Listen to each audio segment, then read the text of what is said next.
Hello everyone, welcome back to the nursing PYQ hub. आज हम पढ़ेंगे आपका chapter number 1, introduction modern concept and of child care. Okay, CHN 1 का, child health nursing का। अब इसमें मैंने सिलेबस रखा है कि हम ये सब टॉपिक्स पढ़ने वाले हैं। ये सारे टॉपिक्स हम कवर करने वाले हैं ये वीडियो में, फुल वीडियो में ये सब टॉपिक कवर करने वाले और लास्ट में MCQs हो गए। ओके, तो ये अपना चैप्टर 1 क्लियर हो जाए, फिर MCQs प्रैक्टिस हो जाए, तो दोनों एक साथ ही हो जाए, अपना चैप्टर वाइज MCQs प्रैक्टिस भी हो जाएगी अपनी। ओके, तो इसमें क्या होगा, इसमें ये हिस्टोलॉजिकल, फिर फिजियोलॉजिकल, कल्चर, फिर ये नेशनल प्रोग्राम, वो सब है हम देखने वाले एक करके। तो ये सिलेबस है, जिसको देखना है देख सकता है, PDF लिंक में भेज देगी। और अच्छा लगे वीडियो तो लाइक सब्सक्राइब करना। चलो लेट्स बिगिन। अब हिस्टोलॉजिकल बैकग्राउंड क्या है ऑफ चाइल्ड हेल्थ नर्सिंग का। पहला topic, histology development of the child health. Okay, तो ये कब शुरू हुआ था, 255 BC। और ये मैं PPT इस तरह से बनाई ताकि आपको इजीली है ना अंडरस्टैंड हो और है ना इमेज के साथ आपको रिकॉल हो जाए। तो श्रुता सनीता first criterias of the breast milk qualities and the child hygiene India. Okay, इसने क्या ढूंढना था, चाइल्ड मिल्क, ब्रेस्ट मिल्क और है ना चाइल्ड हाइजीन में ढूंढना था उसने इंडिया में। फिर नेक्स्ट उसने 370 to 460 Hippocrates contributions to the disease found in the children. उसने क्या किया, चिल्ड्रन में जो डिजीज है वो देखे और है ना लिस्ट बनाई उसकी। फिर AD में क्या हुआ क्या है ना 1472 में कि फर्स्ट प्रिंटेड बुक पीडियाट्रिक की बनाई उसने, इटाली में लिखा था पर उसके अंदर। फिर 1902 में क्या हुआ क्या है ना एक हॉस्पिटल बनाई सिर्फ पीडियाट्रिक के, कहाँ पे, पेरिस में। यहाँ पे लिखा इटाली में और है ना पेरिस में बनाई। फिर 1960 में क्या हुआ क्या है ना, जो ये डॉक्टर अब्राहम जो जैकब है, जो डॉक्टर अब्राहम जैकब है, उसने क्या किया क्या है ना, वह उसने भी क्लिनिक खोली। क्लिनिक कहाँ पे, न्यूयॉर्क में। एक ने बुक बनाई इटाली में, पहले बुक बनी, फिर हॉस्पिटल खोला पेरिस में और क्लिनिक खोली न्यूयॉर्क में। फिर 88 में क्या हुआ कि first department of paediatric department इसने खोला। धीरे धीरे ऐसे पार्टीशन हो रहा है, देखना। Establish on Harvard medical school. Harvard medical school है जो बहुत बड़ा है, हार्वर्ड मेडिकल स्कूल है, वहाँ पे एक पीडियाट्रिक डिपार्टमेंट उसने खोला। फिर ये 1920 में क्या हुआ क्या है ना, इंडिया में चाइल्ड वेलफेयर जो स्कीम होती है, प्रोग्राम होता है चाइल्ड वेलफेयर का, वो अवेयरनेस और है ना चालू किया इंडिया में। पता चला अपने इंडिया में ये 1920 में आया है। इन शॉर्ट समझ में आया ये कॉन्सेप्ट। 1920 में अपने इंडिया में पीडियाट्रिक का शब्द उत्पन्न हुआ। यहाँ तक समझ में आ गया। 255 से लेके कथा चालू हुई थी तो अपने 1920 में अपने इंडिया में आया। ओके, ये कहीं पूछा नहीं गया पर है ना ये आपके टॉपिक में पहला ही है इसलिए। अब नेक्स्ट अपनी बात करते हैं फिजियोलॉजी ऑफ मॉडर्न कॉन्सेप्ट और ऑफ चाइल्ड केयर और है ना culture and religions consideration in the child care. मैं चाहती हूँ कि ये सब आप है ना एक बाजू सिलेबस लेके बैठो और एक बाजू ये लेके बैठो, ताकि वहाँ पे सिलेबस के आगे पीछे इंपॉर्टेंट जो टॉपिक के अंदर सब टॉपिक है वो आप लिख सको। ठीक है, तो हम यहाँ पे पढ़ रहे थे मॉडर्न कॉन्सेप्ट और ये कल्चर रिलीजन अडेप्टेशन। मॉडर्न में क्या होगा, मॉडर्न मेथोलॉजी होगी, जो मेथड और लॉजी मतलब स्टडी। कौन सी मॉडर्न मेथड है उसकी स्टडी होगी। तो है डेवलपमेंट हुआ फिजिकल, इमोशनल और सोशल थिंकिंग में। फिर है ना दूसरा क्या हुआ, प्ले बेस्ड लर्निंग हुआ, मतलब कि है ना प्रॉब्लम सॉल्विंग। फिर एक्सप्लोरेशन मतलब नई चीज़ें ट्राई करने की शुरू हुई। पॉजिटिव डिसिप्लिन आया, सेल्फ रेगुलेशन ओवर पनिशमेंट, मतलब कि है ना पहले है ना सब मार खा के सीखते थे, अब है ना खुद सेल्फ डिसिप्लिन, जैसे अपने हर रोज मेंटेन करते, वर्कआउट करते, अपने सेल्फ डिसिप्लिन अपने रहते ऐसे। फिर एनवायरनमेंट में क्या हुआ कि इंडिविजुअल केयर हुई। फिर न्यूट्रिशनल सपोर्ट हुआ। इंडिविजुअल केयर क्या है ना यूनिक नीड होगी, जैसे कि जनरल हॉस्पिटल में जनरल होगी पर एक इंडिविजुअल केयर यहाँ पे प्रोवाइड किया है। Institutional support and safe environment, institutional nutritional support भी होगा और सेफ एनवायरनमेंट भी होगा। एक्टिव पेरेंटियल इन्वॉल्वमेंट, ये पेरेंट्स भी यहाँ पे इन्वॉल्व हो गए एनवायरनमेंट में। एनवायरनमेंट मतलब सराउंडिंग, कि अपने खुद भी है, इंडिविजुअल केयर भी है, न्यूट्रिशन सपोर्ट भी है, सेफ एनवायरनमेंट भी है और पेरेंट्स भी पेरेंटियल सपोर्ट भी है। नेक्स्ट हम देखते हैं कल्चर प्रैक्टिस। कल्चर प्रैक्टिस में क्या होता है? Dietary restriction. डाइटरी रेस्ट्रिक्शन मतलब कि जैसे कि आधे लोग को होता है फास्टिंग फूड से, मतलब ऑयली वो सब नहीं खाना चाहिए, या तो वेजिटेरियन नहीं खाना चाहिए, हेल्थ को मेंटेन करना चाहिए, मतलब नॉन वेजिटेरियन नहीं है, वेजिटेरियन ही है। ओके, क्लोथिंग ड्रेसिंग में भी है ना, अपने कल्चर में होता है, ट्रेडिशनल कपड़े होते हैं, ठीक है, नॉर्म्स, हेयर कवरिंग। ओके, फिर लैंग्वेज में भी होगा, लैंग्वेज, कम्युनिकेशन स्टाइल, सबकी लैंग्वेज अलग अलग होगी। जैसे तमिलनाडु है तो तमिल की है ना लैंग्वेज अलग होती है, फिर नॉर्थ की साइड क्या है तो नेपाली है तो नेपाल की लैंग्वेज अलग होगी। तो ऐसी लैंग्वेज अलग होती है, ड्रेसिंग कोड अलग होता है, डाइट्रिशियन रिस्ट्रिक्शन भी अलग अलग होता है। फिर बिलीव्स भी और बाउंड्रीज होते हैं कि कल्चर रिलीजन है तो बिलीव्स बाउंड्री तो हो गई। तो इस personal space, respecting culture norms and the physical contact. तो अभी क्या हुआ मॉडर्न में, पहले है ना ऊंच नीच थी, फिर रिलीजन डिस्क्रिमिनेशन था, पर अभी ऐसा कुछ नहीं है। अभी है सब कल्चर में रिस्पेक्ट करते हैं, दूसरे के नॉर्म्स भी रिस्पेक्ट करते हैं, रूल्स रेगुलेशन फॉलो करते हैं। फिर चाइल्ड रेयरिंग प्रैक्टिस भी करते हैं, क्या है ना प्रेयर वो सब है मेडिकेशंस रूटीन में डालते, मतलब कि अपने स्कूल में या तो कॉलेज में है ना प्रेयर अपने को कराई जाती है, क्योंकि है ना सब इक्वली अपने डिस्ट्रीब्यूट, तो ऐसे सबकी अलग अलग प्रेयर कराई जाती है। फिर medical decision treatment with a religion belief.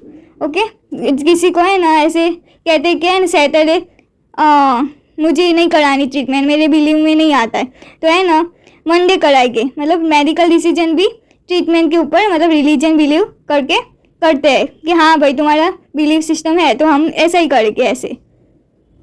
Next हम देखेंगे एक रोल ऑफ पीडियाट्रिक नर्स में, एक यहाँ पे मेमोनिक है कि एकेडेमिक। ओके, नर्स का रोल क्या है पीडियाट्रिक में, तो उसके अंदर एकेडेमिक है। A for advocate for the child and the family. Okay, advocate की तरह काम करती चाइल्ड और फैमिली के। फिर कम्युनिकेशन, सी से क्या होगा कम्युनिकेशन फॉर द चाइल्ड। ए क्या होगा activate the child activities, activity कराएगा। डी क्या होगा डिसएमिनेटेड चाइल्ड हेल्थ इंफॉर्मेशन, जो भी चाइल्ड की इंफॉर्मेशन है उसका ऑब्जर्वेशन करेगी। फिर है ना कुछ भी क्या कहते हैं उसको जरूरत होगी वो ट्रीटमेंट प्रोवाइड करेगी। फिर ई से क्या होगा एजुकेशन प्रोवाइड करेगी पब्लिक का, मतलब उसको सेंस दिखाएगी कि उसको रहना कैसे, हॉस्पिटल में कैसे रहना है, फिर घर पे कैसे रहना है ऐसे। फिर एम से motive people for the child care, क्या है ना उसके पेरेंट्स को है ना एजुकेट करेगी, उसके आजू बाजू के एजुकेट करेगी कि चाइल्ड केयर कैसे करते हैं वो सब। फिर इन्वेस्टिगेट अवेलेबल रिसोर्सेज, क्या है ना जो भी उसके पास रिसोर्सेज है ना उसके पास उसे है ना उसके इन्वेस्टिगेशन करेगी, जैसे कि उसके पास परकशन हैमर है तो उसके रिफ्लेक्स चेक करेगी वो सब। नेक्स्ट है सी से collaboration care with health care team member, मतलब कि उसके साथ में जो भी डॉक्टर वो सब हो गए तो उसको साथ मिलकर उसकी ट्रीटमेंट प्रोवाइड करेंगे। ओके, तो ये क्या होगा नर्सिस का रोल हो गया। एकेडेमिक याद रखना, उसके ऊपर से ये सब लिख देना। कितने पॉइंट्स हो गए ACADEMIC। ओके, याद हो गया, एक बार रिवाइज कर लेते। ए से क्या होगा एडवोकेट होगा, सी से क्या होगा कम्युनिकेशन होगा, वापस से ए से क्या होगा एक्टिविटी दिखाएगा, डी से क्या होगा डिसएमिनेटेड होगा मतलब कि हेल्थ इंफॉर्मेशन चाइल्ड को देगा, ई से क्या होगा क्या है ना एजुकेट प्रोवाइड करेगा, एम से क्या होगा मोटिव करेगा पीपल को, मोटिव करेगी पीपल को रिलेटिव को कि चाइल्ड केयर में। फिर आई से क्या होगा इन्वेस्टिगेशन होगा उसका कि जो भी रिसोर्सेज उसके पास अवेलेबल होगा स्टेटस को भी अवेलेबल है तो स्टेटस से उसको है ना हालत भी वो सब चेक करेगी। और सी से क्या होगा कोलैबोरेशन होगा, क्या है ना आजू बाजू मेंबर के साथ वो कोलैबोरेट करके काम करे अच्छे से, ऐसे नर्स का रोल होता है। नेक्स्ट हम देखते हैं आपका national policies legislative acts. Okay, और चाइल्ड वेलफेयर का, तो उसमें क्या होगा चाइल्ड लेजिस्लेटिव है child act, juvenile, child labour और चाइल्ड मैरिज रिस्ट्रिक्शन। ये याद रखना। क्या है ना, चाइल्ड एक्ट कब आया था कि 1960 में। ओके, मतलब 1920 में अपना कौन सा पीरियड आ गया था, अपने ने आगे देखा तो 1960 में अपना चिल्ड्रन एक्ट आया। तो उसमें क्या है, चल देख लेते हैं अंदर कि provide for a care maintenance and the rehabilitation declines और the neglect a childrens found behind without a home expose to a moral danger. मतलब कि क्या है ना, जो भी जैसे नहीं कहते, क्या है ना, जो बच्चे जो है ना उसके पेरेंट्स नहीं होते, या तो है ना कोई है ना उसके पेरेंट्स नहीं होते और है ना दूसरों काम कराता है। देखा होगा क्या है ना, जो अपने घर में काम करने आते हैं उसके चिल्ड्रन को भी है लेके आते हैं काम करने के लिए, तो वो इलीगल है। उसको है ना पढ़ने की है ना, मतलब केयर करने की और पढ़ने की उसको ज़रूर है। ओके, समझ में आया? तो है ना, उसमें क्या होगा, require production before a juvenile court with in 24 hours. जैसे भी तुमने देखा तो है ना, उसमें जुवेनाइल मतलब चिल्ड्रन, इसका जुवेनाइल मतलब चाइल्ड। ओके, तो चाइल्ड को होता है, जुवेनाइल को होता है जिसकी, जैसे हाई कोर्ट है, सुप्रीम कोर्ट है, ऐसे जुवेनाइल कोर्ट भी होती है। तो है ना, उसमें रिपोर्ट कर सकते हैं अपने 24 आवर्स के अंदर कि ये हमने देखा, यहाँ पे एक चाइल्ड मोस्ट डेंजरस है, क्या है ना, यहाँ पे डरा धमका के भीख मंगवाते हैं वैसे। फिर जुवेनाइल जस्टिस एक्ट, उसमें क्या होगा, ensure a basic human rights and protect for the juvenile under 18। जो भी अंडर 18 में आते हैं, हम लोग तो नहीं आते, तो ओके, तो ये अपने को समझने चाहिए था क्या है ना, ह्यूमन राइट्स है, प्रोटेक्शन है जुवेनाइल का। अंडर 18 जिसकी भी होगी तो है ना, वो है ना अपनी राइट्स को इजीली अपने आगे कर सकते हैं कि ये मेरी राइट्स है और मुझे ऐसा कर रहे हैं वैसे। Uniform legal frameworks so no child is put to the standard policies lockup. यानी कि है ना, जो भी लीगल एक्शन ले जाएगी, फ्रेमवर्क लीगल होगा और है ना, कोई भी चाइल्ड को है ना उसके पॉलिसी के अगेंस्ट काम नहीं करना पड़ेगा, उसकी राइट जो है वो उसको मिलने चाहिए ऐसे। नेक्स्ट हम देखते हैं चाइल्ड लेबर। चाइल्ड लेबर में prohibitions and regulation act 1986। Prohibition मतलब कि बैंड, प्रोहिबिट करना, बैन करना। तो क्या होगा उसमें क्या कहा गया, prohibit employment of childrens under 14 in the hazardous work. मतलब कि हैजार्डियस वर्क मतलब कि डेंजर वर्क, डेंजर। ओके, तो हैजार्डियस मतलब डेंजर।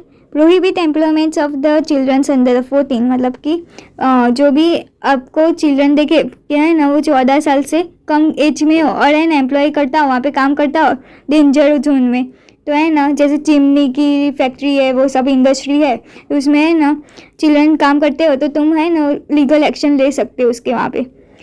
रिस्ट्रिक्ट्स वर्क आवर्स, उसके वर्क आवर्स कितनी होगी, 3 आवर्स मैक्सिमम कंटिन्यूसली होगी, not between the 7 PM to 8 AM। कि उसकी लीगल एक्शन क्या है कि वो है ना काम नहीं कर सकता, कब तक, 8 AM से लेकर 7 PM तक नहीं कर सकता, इसलिए ये एजुकेशन की टाइम है, मतलब स्कूल का टाइम है। ओके, यहाँ पे स्कूल उसको कंपलसरी जाना पड़ेगा यहाँ पे अंडर 14 के अंदर। ओके, तो वो रात को काम कर सकता है पर मैक्सिमम 3 आवर्स में ही, उसके आगे नहीं कंटिन्यूसली। यहाँ तक समझ में आ गया चाइल्ड लेबर। फिर सेकेंड होता है चाइल्ड मैरिज। चाइल्ड मैरिज मतलब कि क्या है ना, 1929 में आया था, पनिश किया किसको कि मेल चाइल्ड, मतलब है ना जैसे छोटी लड़की थी ना तभी है ना शादी करा देते थे पहले के ज़माने में, पर अब थोड़ा मॉडर्न हो गया है, तो है मेल्स में 21 एज दी है और गर्ल्स में 18 ईयर्स दिया है मैरिज करने का।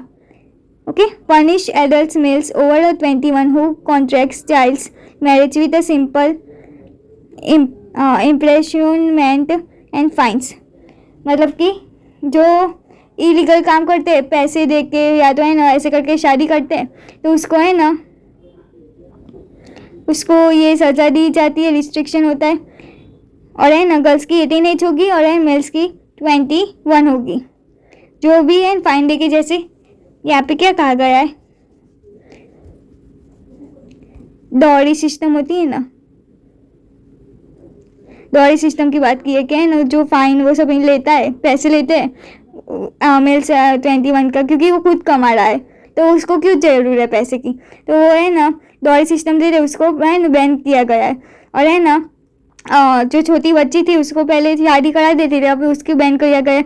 उसमें है ना जो मेल होगी चाहे CHO में आप पढ़ा होगा उसका 21 एज रखा है, और है ना जो गर्ल्स होगी उसका 18 ईयर्स रखा है। उसके आगे हम वो एडल्ट अर्ली स्टेज में मैरिज नहीं कर पाएगी। ओके, यहाँ तक समझ में आ गया लेजिस्लेशन। नेक्स्ट हम बात करते हैं वेलफेयर, चाइल्ड वेलफेयर की। चाइल्ड वेलफेयर प्रोग्राम कौन कौन से देख दो है, maternal and child health program है। एम्स क्या है उसके, यहाँ पे है ना उसके ईयर याद हो तो लिखने के, देखो 55, 75, 90 और मिड 90। दो ये है ना MHN है, MCH है। एम्स इम्प्रूव कौन सा एम है, तो सब में एम लिख देना। कौन सा एम है, क्या है ना जो प्रेगनेंसी या चाइल्ड बर्थ या जो पोस्ट नेटल पीरियड होता है तो उसको केयर प्रोवाइड करने की सबसे मेन गोल है ना वो लोग के है ना, फर्स्ट ये प्रेगनेंसी, फिर चाइल्ड बर्थ, फिर पोस्ट नेटल चाइल्ड की, तो ये सब केयर करने की होती है। तो मैटरनल मतलब मदर और चाइल्ड मतलब बेबी जो आया है वो, तो वो दोनों की केयर प्रोवाइड करने के लिए प्रोग्राम लॉन्च किया था MCH का। यहाँ तक समझ में आया। फिर इंटीग्रेटेड चाइल्ड डेवलपमेंट सर्विस, ये IMP है, ये बहुत बार पूछा जाता है इंटीग्रेटेड चाइल्ड डेवलपमेंट सर्विस। तो उसमें क्या होगा, क्या है ना उसमें हॉलिस्टिक डेवलपमेंट होगा of child under the 6 month, 6 and mother. किसको प्रोवाइड करेंगे, चिल्ड्रन अंडर द 6 और मदर को। अब क्या प्रोवाइड करेंगे, तो न्यूट्रिशन प्रोवाइड करेंगे, इम्यूनाइजेशन प्रोवाइड करेंगे और प्री स्कूलिंग एजुकेशन प्रोवाइड करेंगे। तो कब तक, 6 ईयर का चिल्ड्रन हो तब तक। और मदर को न्यूट्रिशन सप्लीमेंट जैसे कि आंगनवाड़ी वो सब नहीं कहते क्या है ना, मिड डे मील प्रोग्राम, वो सब है प्रोग्राम से होते हैं, तो वो भी आप लिख सकते हो, वो भी है एक मिड डे मील प्रोग्राम है। ये तो इतने 4 दिए, ये मिड डे मील प्रोग्राम है। फिर आंगनवाड़ी है। नेक्स्ट हम देखते हैं reproductive and the child health program RCH, addressing reproductive need, family planning and STI का full form sexual transmitted infection और डिजीज। फिर प्रिवेंशंस, STI को प्रिवेंट करने का alongside of the child health care, क्या है ना उसको रिप्रोडक्टिव नीड्स जो होती है, मतलब कि प्यूबर्टी आई चाहे तो एंड मेंस्ट्रुएशन होता है कि वो सब होती है। फिर फैमिली प्लानिंग उसको समझाया जाता है कि पेरेंट्स को यहाँ पे फैमिली प्लानिंग दिखाया जाता है। फिर रिप्रोडक्टिव उनकी हेल्थ अच्छी है कि नहीं है, STI है क्योंकि है ना HIV का भी चांस होता है उनको, चिल्ड्रन को। यहाँ तक समझ में आया, इसलिए उसको इन्फेक्शन ना मिले, इसलिए रिप्रोडक्टिव केयर भी जरूरी है। नेक्स्ट हम देखते हैं WHO से क्या हुआ। WHO ये यूनाइटेड स्टेट में से UNICEF क्या है, integrated management neonatal and childhood illness integrated management. Okay, integrated management neonatal मतलब कि जो बेबी है 1 मंथ तक वो उसको न्यूनेट बोलते हैं। एंड चाइल्डहुड इलनेस जो भी न्यूनेटल और चाइल्डहुड को जो इलनेस होती है उसको है ना मैनेज करते हैं, मतलब कि इन्फेक्शन नहीं फैलता। फिर प्राइमरी हेल्थ केयर उसको मिलनी चाहिए, वैक्सीनेशन होनी चाहिए, इम्यूनाइजेशन होना चाहिए, वो सब। ओके, प्राइमरी जो भी सपोर्ट है उसको मिलना चाहिए, इन्फेक्शन ना फैलाना चाहिए। यहाँ तक लेजिस्लेशन और ये चाइल्ड वेलफेयर का समझ में आया। अब नेक्स्ट हम देखते हैं 10 rights of children. Okay, 10 rights of the children. अब ये क्वेश्चन ऐसे भी आ सकता है। दूसरा आपके यहाँ पे टॉपिक में इंटरनेशनल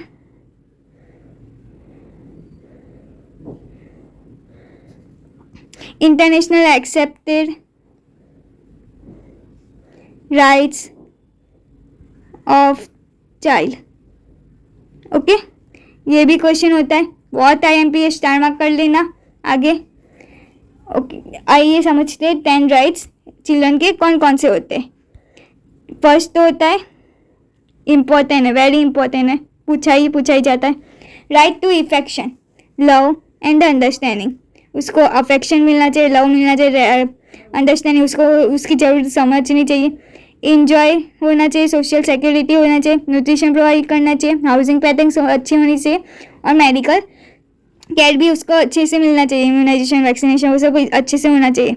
फिर फ्री एजुकेशन मिलनी चाहिए उसके, मतलब दौड़ नहीं आना चाहिए कि मुझे काम करके साइड में काम करना है और इसमें क्या कहते हैं पैसे कमाने और पढ़ना है, ऐसा लोड नहीं आना चाहिए। फ्री एजुकेशन मतलब पेरेंट्स को प्रोवाइड करना चाहिए।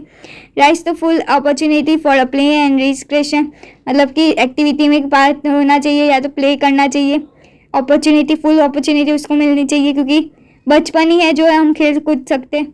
फिर right to name and nationality, उसमें उसकी राइट होनी चाहिए क्या है ना, मैं एक जैसे कि अपने यहाँ पे इंडिया में आधार कार्ड है तो अपनी वो आइडेंटिटी है, उसकी नामकरण होना चाहिए, ऐसे मैं वो बोल रही, उसका नाम होना चाहिए, नेशनलिटी होनी चाहिए, मतलब वो नेशन का एक हिस्सा है, ऐसे आधार कार्ड है वैसे एग्जाम्पल में।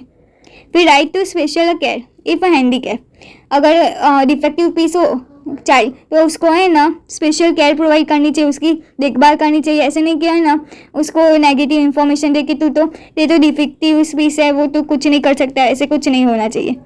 फिर right to be among the first to receive relief at the time disaster, मतलब कि अगर डिजास्टर हुआ, अर्थक्वेक आया तो है ना उसको फर्स्ट रिलीफ होना चाहिए, मतलब कि उसकी केयर पहले प्रोवाइड करनी चाहिए कंपेयर टू एडल्ट्स, क्योंकि एडल्ट तो खुद काम कर सकते हैं, खुद वो भाग सकते हैं, पर उसको पहले है ना पेरेंट्स होते हैं तो अर्थक्वेक आया तो उसको है ना बच्चे को लेकर भागना चाहिए ऐसे, या तो कहीं पे सेफ प्लेस में चले जाना चाहिए। फिर right to learn to be useful member society, develop individual ability, मतलब कि क्या है ना उसको है ना सोसाइटी के नोन में रखना चाहिए, कैसे बातचीत करनी है लोगों के साथ, कैसे कम्युनिकेट करना है, कैसे रहना है वहाँ पे, वो सब दिखाना चाहिए ताकि इंडिविजुअल की एबिलिटी अपनी उसकी कम्युनिकेशन स्किल वो सब बढ़े। Next, right to broad up other spirits of the understand, मतलब कि प्लेयर के उसकी अंदर की इच्छा है, क्या है ना उसकी आत्मा है, तो उसको है ना उसको अंडरस्टैंड करने में उसकी हेल्प करनी चाहिए। टॉलरेंस, पीस, यूनिवर्सल ब्रदरहुड, क्या है ना उसके अंदर की आत्मा है, वो उसको है ना सीखना चाहिए अंदर से, क्या है ना कि मैं कैसा हूँ, मैं कि मेरी वीकनेस क्या है, मेरी स्ट्रेंथ क्या है, उसको ऐसे सिखाना चाहिए। फिर यार उसकी टॉलरेंस पावर कितनी है, फिर पीस कितना है वो, या तो क्या है ना वो उसको ब्रदरहुड, यूनिवर्सल ब्रदरहुड मतलब भाईचारा, कि उस भाईचारा मतलब है ना कितने लेवल तक वो है ना किसी की हेल्प कर सकता है वैसे, ओके, उसकी राइट है कि वो हेल्प कर सकता है वो सब। Right to enjoy this rights regardless face, मतलब कि ये सारी राइट्स उसको है बेफिक्र है ना उसको होनी चाहिए, जैसे कि वो काला हो वाइट हो कुछ फ़र्क नहीं पड़ता, कलर से के ऊपर भी कोई नहीं फ़र्क पड़ता, फिर जेंडर के ऊपर भी नहीं पड़ता कि गर्ल्स है कि फीमेल है कि मेल है, रिलीजन से भी फ़र्क नहीं पड़ता, नेशनल भी नहीं फ़र्क पड़ता, और सोशल ओरिजिन में से भी नहीं पड़ता कि कौन से बैकग्राउंड से है वो, ओके। तो ये सारी राइट्स तो होनी ही चाहिए उसके साथ, ये सारे अलावा ओके सबको इक्वलिटी में डिस्ट्रीब्यूट करना चाहिए। नेक्स्ट अपना टॉपिक आता है changing trends in the hospital, preventing, promoting and curative aspect of the child health, okay. तो अपने ट्रेंड में कौन कौन से चेंजेस किए, क्या है ना अपना जो ट्रेंड है हॉस्पिटल का वो क्या कौन कौन से चेंज किए देख लेते हैं। कि इंटरडिसिप्लिन टीम बने, कोलैबोरेशन करती है, वो एक दूसरे के साथ मिलकर जुलकर रहती है और काम करती है। पेशेंट सेंटर मॉडल किया है, क्या है ना पेशेंट को पहली जरूर होगी, और है ना shift towards the holistic patient first care, मतलब पेशेंट की पहली प्रायोरिटी है फिर ही हमारी प्रायोरिटी है। जैसे तुमने देखा होगा हॉस्पिटल साइड क्या है ना, नर्स वो सब काम करते हैं तो अपने खाना भी नहीं खाती है, पहले अपना काम बताती है और फिर ही खाना खाती है, या तो कोई अर्जेंट मीटिंग हो तभी जाती है। तो पेशेंट पहले इंपॉर्टेंट है ऐसे। फिर एडवांस टेक्नोलॉजी, AI वो अभी तो आ गया है, तो वो रोबोट्स वो सब के अपने टेक्नोलॉजी का यूज़ करना चाहिए। फिर implementation, EHR, electronic health record. पहले के ज़माने में थे लिख कर है ना रिकॉर्ड बनाते थे, अभी कंप्यूटर बेस हो गया है तो कंप्यूटर बेस में रिकॉर्ड हो जाता है। फिर telemedicine integrations, increase remote monitoring, consult, follow up. अब यहाँ पे अभी फ़ोन में से या तो रिमोट एरिया में अपने हो और है ना कंसल्ट करना चाहते हो डॉक्टर से तो भी हो सकता है। और काउंसलिंग होते हैं, ऑनलाइन काउंसलिंग, उसमें डॉक्टर के साथ हम बात करके अपनी ट्रीटमेंट करा सकते हैं। फिर इन्फेक्शन कंट्रोल के मेन फोकस कहाँ पर होता है? इन्फेक्शन कंट्रोल में focus in reduce the hospital acquire infection, HAI को रिड्यूस करते हैं। HAI क्या है ना, जो हॉस्पिटल से इन्फेक्शन आता हो जो अपने लाए ना हो। जैसे कि मुझे फीवर है, मुझे कोल्ड है तो मैं हॉस्पिटलाइज हुई तो है ना मुझे है ना और दूसरी इन्फेक्शन आ गई, जैसे कि ट्यूबरकुलोसिस हो गया तो है ना क्या होगा, क्या है ना मैंने नहीं पहले से नहीं था, मुझे सिर्फ कोल्ड ही था, पर मुझे क्या कौन सा इन्फेक्शन लगा? हॉस्पिटल से इन्फेक्शन लगा, तो उसको हॉस्पिटल एक्वायर इन्फेक्शन कहते हैं। ओके, वाया स्ट्रिक्ट हाइजीन, क्या है ना हॉस्पिटल में जो काम करते हैं उसको स्ट्रिक्ट हाइजीन रखनी पड़ेगी उसके। फिर एविडेंस बेस्ड प्रैक्टिस, क्या है ना क्लिनिकल गाइडेंस के अकॉर्डिंग जो एविडेंस बेस्ड प्रैक्टिस है वैसे ही प्रैक्टिस करनी चाहिए। यहाँ तक समझ में आ गया? यहाँ तक पॉइंट्स। फिर है उसके अंदर 3 पिलर्स है, कौन कौन से है? क्या है ना प्रिवेंटिव एक्सेप्ट, प्रमोटिव एक्सेप्ट और क्योरेटिव एक्सेप्ट। प्रिवेंटिव को एक्सेप्ट क्या है ना, उसको इलनेस से बचना चाहिए, तो इलनेस से बचने के लिए उसको क्या क्या करना पड़ेगा वैसे। प्रमोटिव मतलब क्या कि जो उसकी हेल्थ अच्छी है तो उसको हेल्थ में और आगे हेल्दी कैसे बना जाए, कि लाइफ लॉन्ग हेल्दी वो कैसे बना जाए। क्योरेटिव एक्सपेक्ट मतलब जो इलनेस वाला पेशेंट है, पीडियाट्रिक है इलनेस वाला, तो उसको कैसे ट्रीटमेंट किया जाए। यहाँ तक समझ में आ गया? प्रीवेंटिव, प्रोमोटिव और क्यूरेटिव। प्रीवेंटिव मतलब इन्फेक्शन को कैसे बचा जाए, तो ब्रेस्ट फीडिंग से बचा जाएगा क्योंकि उसमें इम्यूनोग्लोबुलिन होता है। न्यूट्रिशन एजुकेशन प्रोवाइड किया गया जाएगा कि फास्ट फूड नहीं खाना वो सब। फिर वैक्सीन प्रोवाइड की जाएगी। फिर है ना स्क्रीनिंग, अर्ली स्क्रीनिंग हो जाएगा, जैसे कि डॉक्टर स्कूल में आते थे हेल्थ चेकअप करने के लिए, height, weight, eyes, ears, nose, वो सब के लिए। फिर सेफ स्लीप एजुकेशन होना चाहिए, कैसे हमें सोना चाहिए। फिर इंजन प्रिवेंशन कि क्या कार में कैसे बैठना चाहिए, घर पे कैसे रहना चाहिए, शार्प इंस्ट्रूमेंट से दूर रहना चाहिए ऐसे। फिर फिजिकल एक्टिविटी एंगेजमेंट, एनकरेज करना चाहिए फिजिकल एक्टिविटी को ताकि उसकी फ्लेक्सिबल बॉडी हो जाए और वो सोशली मेंटली पीस रहे। फिर प्रमोट कैसे कर सकते हैं कि मेंटल हेल्थ अवेयरनेस होनी चाहिए, उसकी नॉलेज गेन कितनी पावर है वो होना चाहिए। फिर हेल्दी लाइफस्टाइल चॉइस होना चाहिए कि हर रोज है ना खेलने कूदने जा रहा हूँ, रनिंग करने जा रहा हूँ ऐसे। फिर पॉजिटिव पेरेंटिंग की प्रैक्टिस होनी चाहिए कि पेरेंटिंग प्रैक्टिस होती है जो संस्कार हम बोलते हैं, तो पॉजिटिव संस्कार होने चाहिए ऐसे। फिर health education in the school, तो हेल्थ एजुकेशन मतलब कि स्कूल में से अच्छी खासी हेल्थ एजुकेशन होनी चाहिए, उसके सब्जेक्ट आने चाहिए, फिर सिलेबस आना चाहिए। फिर सेफ एनवायरनमेंट, सेफ एनवायरनमेंट मतलब कि समझिए जाती है कि क्लीन एंड एयर होनी चाहिए, इंडस्ट्री एरिया में नहीं रहना चाहिए उसको। फिर वाटर सप्लाई वो सब, अच्छा खाना पानी होना चाहिए ऐसे, ताकि उसकी हेल्थ और भी अच्छी रहे लाइफ लॉन्ग। यहाँ तक समझ में आएगा। फिर क्योरेटिव एक्सेप्ट में क्या होगा, मिनिमल इन्वेंसिव सर्जरी, क्या है ना उसको कम से कम है ना सर्जरी की वहाँ तक ले जाए, वैसा नहीं करना चाहिए। ओके, समझ में आया? क्या है ना जितना बने उतना है ना मेडिसिन या तो कोई और ट्रीटमेंट से उसको, थेरापी या तो ट्रीटमेंट से उसको क्योर करना चाहिए। ऐसे सर्जरी, डायरेक्ट सर्जरी की तरफ नहीं ले जाना चाहिए क्योंकि उसकी एज छोटी है। यहाँ तक समझ में आए। स्पेशलाइज क्रोनिक केयर, जैसे अस्थमा, डायबिटीज़, उसको प्रीमेटिव में हो गया है तो उसको स्पेशलाइज केयर करनी चाहिए। फिर क्योंकि हर रोज इन्वेस्टिगेशन करना चाहिए, क्या है ना उसकी डायबिटीज़ कितना है वो सब केयर करनी चाहिए। Early intervention of the ASD, early है ना इंटरवेंशन करना चाहिए।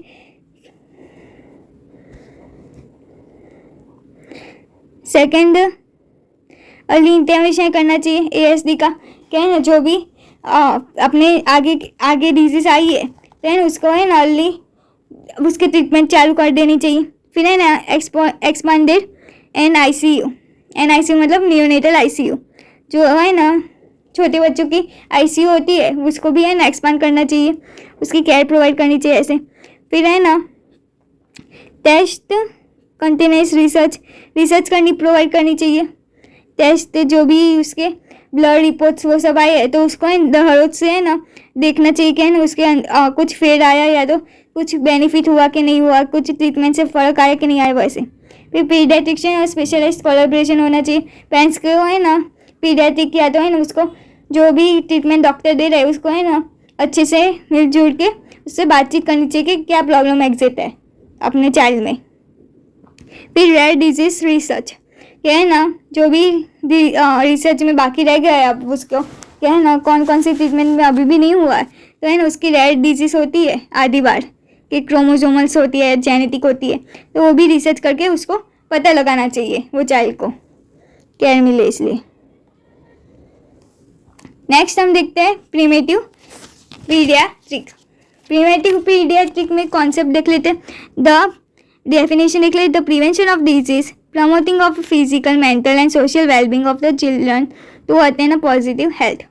प्रिवेंटिव पीडियाट्रिक क्या है ना चिल्ड्रन को डिजीज से फ्री होना चाहिए, प्रमोटिव उसकी हेल्थ होनी चाहिए, कौन सी, फिजिकल भी, मेंटली भी और सोशली भी। ओके, प्रमोटिव अच्छी खासी हेल्थ होनी चाहिए ताकि वो पॉजिटिव उसकी हेल्थ रहे। अब उसके अंदर दो है, एक एंटीनेटल है और एक पोस्टनेटल है। एंटीनेटल में देख लेते हैं, ensure pregnant mothers have a adequate nutrition. Antenatal क्या है ना जब बेबी मदर के वूम में था या तो और पोस्टनेटल क्या है, बेबी आउटसाइड। ओके, यहाँ तक समझ में आया पोस्टनेटल क्या है, एंटीनेटल क्या है, दोनों देख लेंगे। Ensuring a pregnant mothers have adequate nutrition, mother ने न्यूट्रिशन प्रॉपर लिया है प्रेगनेंसी के टाइम वो चेक करना चाहिए। प्रिवेंटिव कम्युनिकेबल डिजीज, उसको मदर को कम्युनिकेबल डिजीज नहीं होनी चाहिए, जैसे कि इन्फेक्शन नहीं फैलाना चाहिए वरना बेबी को भी इन्फेक्शन हो सकता है। Preparation of the mothers for the delivery, क्या है ना अच्छा फुल टर्म मतलब कि 9 मंथ्स कंप्लीट हो गए तो है ना मदर को डिलीवरी के लिए प्रिपेयर होना चाहिए। ब्रेस्ट फीडिंग मदर्स ट्रेनिंग, क्या है ना उसके डिलीवरी करने से पहले उसको मदर को हेल्थ एजुकेशन देना चाहिए कि ब्रेस्ट फीडिंग कैसे करनी है। वैसे पोस्टनेटल क्या होगा, प्रमोटिंग अ ब्रेस्ट फीडिंग, क्या है ना कम से खाना तो नहीं देना चाहिए पर है ना बहुत ब्रेस्ट फीडिंग देनी चाहिए क्योंकि है ना उसमें इम्यूनोग्लोबिन होते हैं, नेचुरल न्यूट्रिशन होता है उसके अंदर। फिर introductions of the complementary feedings at the appropriate age, weaning, उसकी जो न्यूट्रिशंस होती है न्यूट्रिशन पैटर्न वैसे ही होनी चाहिए। ऐसे ही नहीं क्या है ना बेबी बॉर्न हुआ और है ना हम दाल चावल वो सब खिला रहे हैं, ऐसा नहीं होना चाहिए।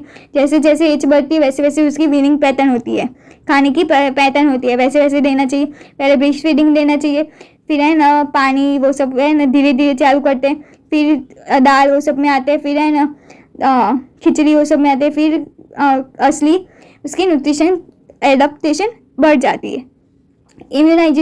इम्यूनाइजेशन उसको प्रोवाइड होना चाहिए, सारी इम्यूनाइजेशन वैक्सीनेशन होनी चाहिए। फिर psychological assessment and health checkup, उसकी ओवरऑल हेड टू तो एग्जामिनेशन होना चाहिए, साइकोलॉजिकल भी। नेक्स्ट हम देखते हैं नेशनल इम्यूनाइजेशन शेड्यूल। ओके, ये प्रीवेंटिव पीडियाट्रिक में ही आएगा। अब नेशनल इम्यूनाइजेशन शेड्यूल आप CHO में भी पढ़ चुके होंगे, फिर से देख लेते हैं। ये है ना अकॉर्डिंग टू चाइल्ड है तो इसमें 4 आएंगे, इन्फेंट, टोडलर, प्री स्कूल और स्कूल। ओके, तो इन्फेंट क्या होगा 1 ईयर, 0 to 1 ईयर इन्फेंट का गया होगा, उसमें 1 मंथ होगा वो है ना क्या कहेंगे, नियोनेटेड। ओके, तो एट बर्थ BCG देते अपने कैंसर कितना 0.0 ml, कहाँ पे ID मतलब इंट्राडर्मल में, ये सिर्फ ID होगा यहाँ पे, बाकी IM वो सभी हो गए। फिर एट बर्थ कौन सी देते हम, OVP oral polio vaccine 0 dose में, तो यहाँ पे 2 ड्रॉप्स देते, ओरल होगा ये। फिर 6 वीक में क्या होगा, DPT वैक्सीन देखते हैं, डिप्थीरिया पिट्यूरियोसिस टिटेनस 0.5 ml IM, ये याद रख देना डोज कि यहाँ पे है ना, जो भी OPV है वो 2 ड्रॉप्स होगी और जो DPT है वो 0.5 ड्रॉप्स होगी। ओके, एंड बर्थ में देखते, बर्थ में कौन कौन सी वैक्सीन देते हैं, वो IMP है, BCG देखते हैं और है ना ये देते हैं OPV एट 6 वीक। 6 वीक में कौन सा देते, OPV देते हैं। OPV अपने पोलियो वैक्सीन कब तक देते हैं, जब तक है ना 5 ईयर का ना हो तब तक देते हैं। यहाँ पे लास्ट डोज हो जाएगा OPV का, यहाँ तक समझ में आया। फिर 10 to 14 वीक्स में DPT और OPV सेकेंड और थर्ड डोज और DPT का सेकेंड और थर्ड डोज, यहाँ तक ये दोनों लिख देना ऊपर से। फिर 9 मंथ में मीजल्स वैक्सीन देते हैं 0.5, सबक्यू देखते हैं, सबक्यूटेनस। फिर टोल्डर में 16 to 24 मंथ्स, इसमें DPT और ये OPV का बूस्टर डोज आ जाएगा। ओके, मतलब टोल्डर में अपना बूस्टर डोज आ जाएगा, कौन कौन से, एक OPV और DPT का, यहाँ तक समझ में आ गया। फिर प्री स्कूल में यहाँ पे टोल्डर का बूस्टर डोज आ जाएगा दोनों। प्री स्कूल में कौन सा होगा, DT का, डिप्थीरिया टिटेनस, उसका सेकेंड डोज बूस्टर डोज आ जाएगा। यहाँ तक सारी मेन थी, यहाँ तक समझ में। यहाँ पर इन्फेंट में सारी एक बार हो गई, फिर है ना बूस्टर डोज हुआ, फिर प्री स्कूल में और एक बूस्टर डोज हुआ, फिर स्कूल एज में टिटेनस वायरस, टिटेनस वैक्सीन होगी 0.5 ml IM। ओके, 10 ईयर और 16 ईयर, 10 ईयर और 16 ईयर में क्या होगा, टिटेनस वैक्सीन होगी स्कूल एज में, स्कूल में प्रोवाइड होगी।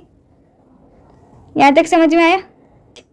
16 ईयर एडोलेसेंट, 18 में एडोलेसेंट होगा, तो ये यहाँ तक चाइल्ड में एडोलेसेंट तक नहीं लिखना है, सिर्फ इतना ही लिखना है। ओके, 16 ईयर्स तक। नेशनल इम्यूनाइजेशन शेड्यूल पूछे अगर आपको,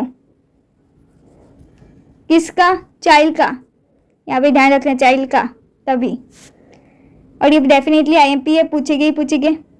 अब नेक्स्ट हम देखते हैं कोल्ड चेन। कोल्ड चेन में क्या होगा, यहाँ पे एक अलर्ट दिया है, मतलब नोट दिया है कि polio requires a strict freezer store 20 degree Celsius, -20 degree Celsius. क्या है ना, पोलियो वैक्सीन अपने देने गए तो है ना उसमें एक बॉक्स आता है, उसको है ना वैक्सीन बॉक्स बोलते हैं, तो वो -20 डिग्री एक आइस पैच डाली होगी या तो बर्फ़ में वैक्सीन डालते रहता है पोलियो की, क्योंकि उसको कंपलसरी फ्रीज होना चाहिए। और दूसरे कौन कौन से, DPT, DTT, फिर BCG, वो सब में है ना कितना डिग्री सेल्सियस है, 4 to 8 डिग्री सेल्सियस है वहाँ पे। फिर है ना इसको फ्रीज नहीं करना चाहिए, जो है ना डिनेचरिंग हो, मतलब कि जिसका मतलब नेचर है ना उसका पोलियो अच्छी नहीं होती वहाँ पे, ये वाला है ना एक्सपायर हो जाता है, मतलब अब जो अंदर वायरस है वो वर्क नहीं करेगा, बॉडी में जाके वर्क नहीं करेगा, एक्सपायर हो गया, मतलब डेथ हो गया, वो वर्क नहीं करेगा, तो उसको फ्रीजिंग की जरूरत नहीं होती है। यहाँ तक वो समझ में आया। अब देख लेते हैं, वॉक्स इन द कोल्ड रूम। एक यहाँ पे ऊपर से नीचे जाएगी, पहले तो है ना डे कैरीज कि फ्यू आवर्स में ही है ना, मतलब यहाँ पे ऊपर से नीचे जाएगी, ये फ्यू आवर तक ही रखते हैं ठंडे में, 2 पैक आइस में वो वैक्सीन 2 आवर तक रखते हैं। फिर एक क्या कौन सा आता है, वैक्सीन कैरियर, वैक्सीन बॉक्स आता है, मैंने जैसे बोला पोलियो में, तो उसमें इसमें क्या होगा, जैसे पोलियो है ना अपने को बाहर निकालनी होगी, जैसे अपने पोलियो ट्रेनिंग में गए तो है ना बाहर वैक्सीन बच्चा आया तो अपने पोलियो थोड़ी ये बॉक्स के अंदर निकाल करके, तो उसमें क्या होगा कि पोलियो वाल अपने 6 to 7 वाल्स रखेंगे और है ना 2 आइस के पैक रखेंगे, तो उसमें ठंडा ही रहे तो अपने काम कर पाए। बार बार वैक्सीन बॉक्स में नहीं खोलना चाहिए। फिर वैक्सीन कैरियर, अपने जो वैक्सीन कैरियर ले जाएंगे वहाँ पे 16 to 20 वाल्स होगी। अंदर जो 4 फ्रोजन आइस पैक के, मतलब चार तरफ फ्रोजन आइस पैक होगी। फिर है ना वो कहाँ से लाएंगे, कोल्ड बॉक्स से लाएंगे, जो कहाँ पे होगा, उनके जो यहाँ पे हेल्थ सेंटर है वहाँ पे होगा, उनके पास होगा। फिर है ना वहाँ पे वो कहाँ से लाएंगे, क्या है ना जो आइस लाइंड रेफ्रिजरेटर है, जैसे फ्रिज है अपना, तो वहाँ से लाएंगे वैक्सीन को हेल्थ सेंटर में। फिर है ना ये वो कहाँ से लाएंगे, क्या है ट्रांसपोर्टेशन से डीप फ्रीजर होगी, जैसे कि डीप फ्रीजर होगी, क्या है 140 लीटर वो सब पूरा है ना फ्रीजर होगा, वहाँ से लाएंगे। और ये कहाँ से लाएंगे, क्या है जहाँ पे बनता हो या तो कोल्ड स्टोरेज हो, वैसे walk in the cold room. पहले फ्रिज जितना था, फिर डीप फ्रिज आया, फिर पूरा रूम ही आया, समझ में आया, रूम आया, मतलब एक बॉक्स से लेके पूरा रूम तक ये कोल्ड चेन का सफ़र है। यहाँ तक समझ में आया फ्लो चार्ट। यहाँ इजीली फ्लो चार्ट मैंने एक्सप्लेन किया है। अब ऐसे ऐसे लाइन टू लाइन लिख देना, ऐसे करके, और ये हेडिंग लगा देना। नेक्स्ट हम देखते हैं foundations of the community under 5 clinics. ये बहुत IMP क्वेश्चन है कि यहाँ पे ऐसा पूछेगा care of the under 5, okay, and ऐसा भी पूछ सकते हैं अंडर 5 क्लिनिक्स, जैसे ये रहा। और क्या होगा दूसरा, केयर ऑफ अंडर 5, ओके। फिर दूसरा भी होता है वेल बेबी क्लिनिक्स,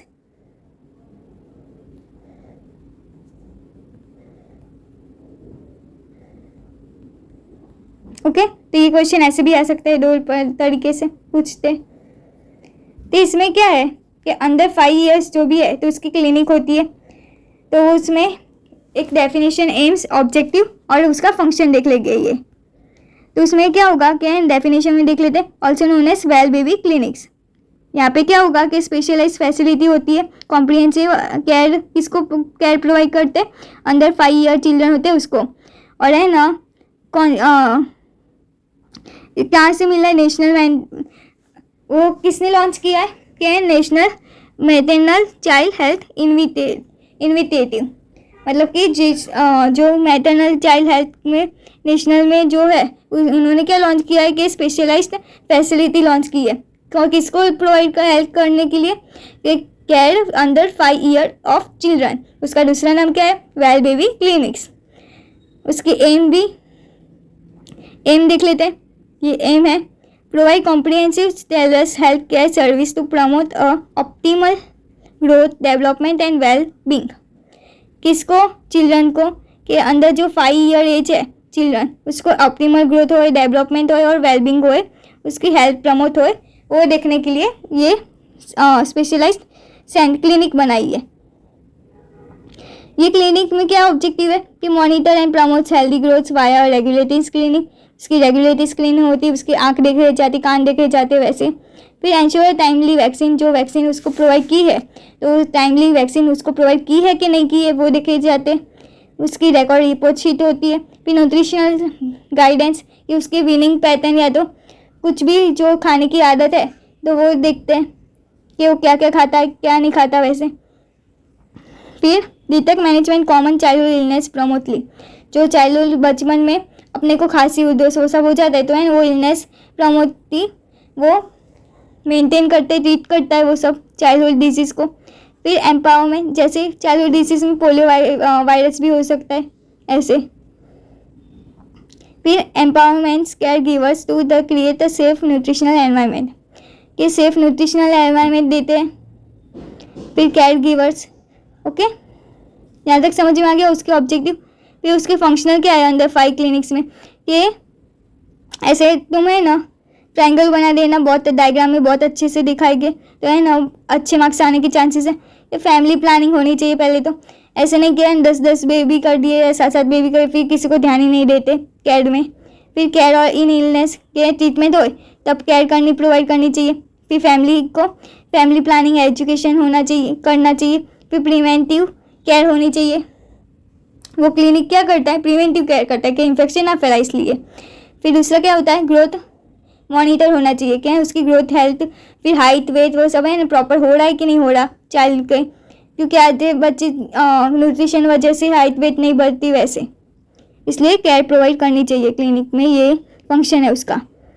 ओके, जो आउटर लार्ज ट्रायंगल है वो हेल्थ एजुकेशन प्रोवाइड करता है, और जो आउटर स्मॉलर ट्रायंगल है वो है मार्जिन्स अंटिल सब फॉर इनर फंक्शंस, कि इसके 4 फंक्शन दिखाए ऐसे, ये इंटरनल फंक्शन दिखाए, और ये हेल्थ एजुकेशन प्रोवाइड करनी चाहिए पेरेंट्स को।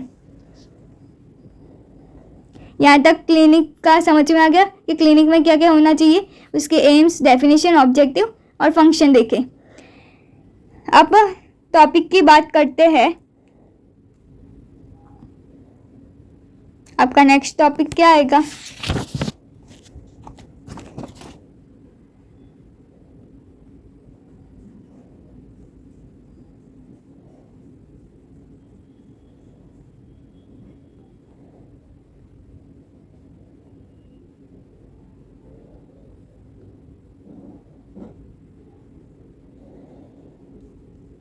ओके, नेक्स्ट टॉपिक कौन सा है? Child mobility and mortality rate. Child mobility and mortality, mobility क्या है? डिजीज रेट है, और मोर्टेलिटी क्या है? डेथ रेट है। यहाँ तक दोनों तो मेन समझ में आ गया। जो मोर्बिडिटी है वो क्या है? डिजीज रेट है, और मोर्टालिटी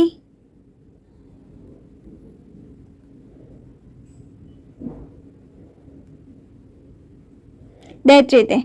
ओके, अब इसमें क्या लिखना है कि पहले तो न्यूनेट क्या है, तो infant encopresis in the first year 0 से लेके 1 ईयर तक। फिर पोस्ट नेटल क्या है? 28 डेज टू 1 ईयर के 21 महीने के बाद और फर्स्ट ईयर। फिर उसमें अर्ली न्यूनेट क्या है? 1 to 0 से लेके 7 डेज पहले वीक तक, 1 वीक तक।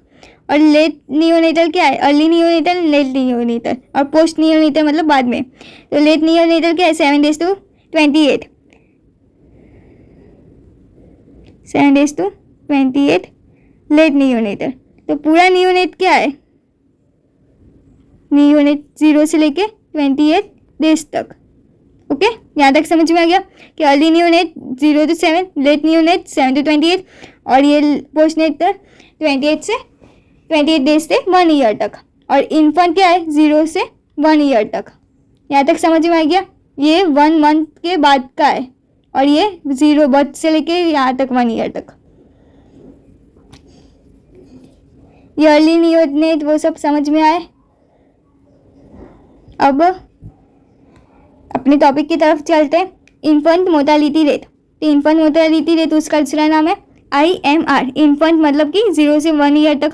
उसकी डेथ रेट ऊपर देख लिखेंगे, और है ना जो बच्चे मौजूद है वो ईयर में कितने टोटल बच्चे थे और कितने मर गए, और इंटू 1000 उसका हो गया इन्फेंट मोर्टेलिटी रेट। ऐसे है ना अपना रेशियो फाइंड किया जाता है। नियोनेटल मतलब कि जो 28 डेज तक होते हैं, वो जन्म से लेके 28 डेज तक मतलब 1 महीना तक। तो उसके टाइम कितने बर्थ थे? ये एरिया में 100 बच्चे थे, वो अभी 1 महीने के हुए, उसमें से इतने मर गए, वैसे इंटू 1000। फिर पेरीनेटल। पेरीनेटल मतलब कि जो पहले 28 वीक है उसके पहले ही है ना फीटल में, लेट फीटल में मर गए, मतलब कि फीटस मम्मी के अंदर, मदर्स के अंदर ही मर गए। वो 28 वीक है उसके अंदर देखा है ये सिंबल, उसके अंदर ही मर गए, तो उसके PMR। तो अर्ली नियोनेटल इंटू 1000। फिर सब में लाइव बर्थ टोटल नीचे लिख देंगे, और कितने मरे हैं वो ऊपर लिख देंगे। पहले मैटरनल मोर्टेलिटी रेट मतलब कि मम्मी जो बच्चे के साथ, बच्चे के वो प्रेग्नेंट थी और मर गई, पता चला मदर जो प्रेग्नेंट थी वो मर गई। तो या तो चाइल्ड बर्थ की टाइम, या तो प्रेगनेंसी की टाइम, या तो 42 डेज आफ्टर डिलीवरी के टाइम। मम्मी उसकी मदर मर गई तो उसको 1000s into 1000s करेंगे तो अपनी मैटरनल मोर्टेलिटी रेट मिल जाएगी। ये सब है ना ऐसे एमसीक्यूज में पूछा जाता है, ऐसे नहीं पूछा जाता है। फुल क्वेश्चन में बहुत रेयरली पूछा जाता है ऐसे। पूछा इम्पोर्टेंट तो है इन्फेंट मोर्टेलिटी रेट, फिर maternal mortality rate, neonatal maternity rate, इसके फॉर्मूला याद रख देना। इन शॉर्ट में डेथ रेट है और वो टोटल लाइव कब थे बर्थ, ओके, लाइव बर्थ जो मौजूद है कितने मौजूद थे इंटू 1000, ये सब में है, ओके, परसेंटेज। अब उसको प्रिवेंट कैसे कर सकते हैं, ये डेथ रेट मोर्टेलिटी रेट है, उसको प्रिवेंट कैसे कर सकते हैं वो देखेंगे। तो इसमें भी लिखा है बायोलॉजिकल लोअर जो बर्थ वेट होता है उसको ये वनरेबिलिटी से क्या है ना उससे अफेक्ट होता ही है। पता चला इन्फेंट मोर्टेलिटी रेट इससे अफेक्ट होती है। कौन कौन से अफेक्ट होती है, एक बायोलॉजिकल और एक सोशल कल्चर की वजह से। एक तो मदर का लो बर्थ वेट हो, हाई बर्थ ऑर्डर हो, फिर शॉर्ट बर्थ स्पेसिंग हो, मतलब कि एक चाइल्ड और दूसरे चाइल्ड से कंपेरेटिव के छोटा स्पेस हो, क्या है ना, पहला चाइल्ड आया फिर है ना 2-3 महीने के बाद दूसरा चाइल्ड आया, ऐसे मल्टीपल बर्थ्स हो, क्योंकि उसकी मदर की बॉडी रिपेयर ही नहीं होगी। फिर लैक ऑफ ब्रेस्ट मिल्क हो, इसका ब्रेस्ट मिल्क भी है ना अच्छे से नहीं आएगा। फिर अर्ली मैरिज हो, फिर लो मैटरनल एजुकेशन हो, उसको एजुकेट नहीं होगा मदर को। फिर पुअर एनवायरनमेंट हो, सैनिटाइजेशन नहीं होगा तो इन्फेक्शन फैलाने के चांस है, तो उससे क्या होता है हाई पेरी मोर्टेलिटी रेट होगा, ओके। तो उसको प्रिवेंट कैसे करेंगे अपने, तो अपने क्या करेंगे इंटरवेंशंस, क्या है ना, प्री नेटल न्यूट्रिशन प्रोवाइड करके, सप्लीमेंट्स प्रोवाइड करके, आयरन कैल्शियम वो सब की न्यूट्रिशन प्रोवाइड करके, फैमिली प्लानिंग उनको सिखाइए कि ज़्यादा बच्चे पैदा मत करो, जो बच्चे पैदा करें उसको केयर प्रोवाइड करो अच्छे से। फिर इम्यूनाइजेशन करके वैक्सीनेशन देंगे, ओके, मदर की वैक्सीन देंगे, फिर चाइल्ड की वैक्सीन देंगे इन्फेक्शन फैलाने के प्रिवेंशन में। ये तो सब समझ में आ गया प्रिवेंशन। ये टॉपिक आए क्या है चाइल्ड मोर्टेलिटी एंड मोर्बिडिटी का रेट, तो ये लिख देना, फिर ये सारे फॉर्मूला लिख देना, प्रिवेंशन लिख देना। अब नेक्स्ट आता है difference between child and adult, difference between child and adult, okay. Paper style या सिलेबस साथ में लेके बैठना, ये सारे टॉपिक्स अपने कवर कर रहे। तो ये इसमें क्या होगा, क्या है ना, चाइल्ड और एडल्ट का डिफरेंस बिटवीन दिखाया गया है, फिजियोलॉजिकल, साइकोलॉजिकल, सोशियोलॉजिकल या तो इम्यूनोलॉजिकल डिफरेंस बिटवीन। तो उसमें हेड क्या होगा, हेड साइज ऑफकोर्स कि इनका लार्जर होगा, हैवियर होगा रिलेटिव टू बॉडी साइज। छोटे बच्चे को हैवियर होता है क्योंकि हाइड्रोसिफेलिस होता है, उनके ब्रेन में पानी थोड़ा होता है ऐसे, और इसमें अपना प्रमोशन बॉडी के मतलब हिसाब से इक्वली होगा ऐसे, ना ही कम ना ही ज़्यादा। फिर इसमें इंटीग्रिटी स्किन में क्या होगा कि स्वेट ग्लैंड्स होगी जो फंक्शनल नहीं कर पाएगी ठीक से, थिनर स्किन होगी, अपनी स्वेट भी होगा, स्वेट ग्लैंड भी होगा, थिक होगी स्किन। इसमें रेस्पिरेटरी थोड़ा उनको मुश्किल पड़ेगी और अपने को डीपेल्वराइज फंक्शन उनका प्रॉपर होगा अपने में। डेथ एयर स्पेस होगी, रैपिड रेस्पिरेशन होगा उसका, और उसकी वजह से हार्ट बीट तेज आती है। मस्क्यूलर स्केलेटन में क्या होगा, skull future not united, bones not firm and brighter, मतलब कि जो फ्यूचर है उसको क्लोज नहीं हुए होंगे, जो फॉन्टानेटल है वो क्लोज नहीं हुए होंगे, या तो है ना जो मतलब कि स्कल में फ्यूचर आते हैं वो तो पता है, तो उसमें क्या होगा, क्या है ना, क्लोज नहीं होंगे और अपने में बराबर स्ट्रक्चर फ्यूज हो जाएंगे जो होते हैं फ्यूचर के वो। फिर सेल डिवीजन के एक्सट्रीमली रैपिडली डिवीजन्स होगा सेल डिवीजन, और अपना नॉर्मल में नॉर्मली सेल होगा, इसलिए छोटे बच्चों की हाइट जल्दी बढ़ जाती है इसके वजह से, सेल डिवीजन की वजह से। Neurological brain wait double in 1 year और है ना डिसअपियरिंग बाय द 12 मंथ। ये न्यूरोलॉजिकल ब्रेन में क्या होगा कि ब्रेन में 1 मंथ तक है जल्दी बढ़ेगा, फिर 12 मंथ तक आते आते धीरे हो जाएगा, इसमें फुल्ली अपना ब्रेन डेवलप हो गया होगा एडल्ट। यहाँ तक समझ में आया। अब नेक्स्ट हम यहाँ पे अपने फिजियोलॉजी की बात करते हैं कि अपने चाइल्ड में क्या ग्रोथ होगा, फिर अपने साइकोलॉजी की बात करेंगे, ओके। तो फिजियोलॉजिकल क्या चेंज होगा अपने में और चाइल्ड में? अपने पहले डिफरेंस बिटवीन देख लिया ओवरऑल, अब है ये फिजियोलॉजिकल। फिजियोलॉजी में है ना शॉर्टर अटेंशन स्पान होगा, मतलब कि वो जल्दी से कैप्चर नहीं कर पाएगा कि ये चीज़ क्या है, ये क्या है। Physical conditions commonly then adults. Okay, अपने देख के पता चल सकता है ये चेयर है, ये टेबल है, वो सब, पर वो उसको कंफ्यूजन हो जाएगा। फिर हिमेटोलॉजी जो ब्लड का है उसमें है ना आरबीसी और मैक्रोसाइट्स लाइफ स्पान 60 to 18 है। यहाँ पे ध्यान रखना, बहुत IMP है, ये पूछा जाता है क्या है ना न्यूबॉर्न में कितने आरबीसी लाइफ स्पान है, तो 60 to 80 है और अपना 100 to 120 डेज है। इसमें जल्दी जल्दी ब्लड बनना चालू हो जाते हैं, फिर डिस्ट्रॉय होते हैं। ऐसे लाइफ स्पान बहुत जल्दी होती है, इसलिए ग्रोथ जल्दी हो जाता है। फ्लूइड एंड इलेक्ट्रोलाइट्स इन्फेंट में कितना होगा 170 ml kg, 75 to 80% weight is water. Okay, 80% water होता है। Highly vulnerability to the dehydration, यहाँ पे बहुत कम वाटर है तो है ना उसके परसेंटेज हाई है ये डिहाइड्रेशन के। फिर इम्यून सिस्टम में क्या होगा कि पैसिव मटेरियल होता है। पैसिव मटेरियल मतलब ब्रेस्ट मिल्क से आएगा, कौन सा आएगा IgA एंटीबॉडीज, जो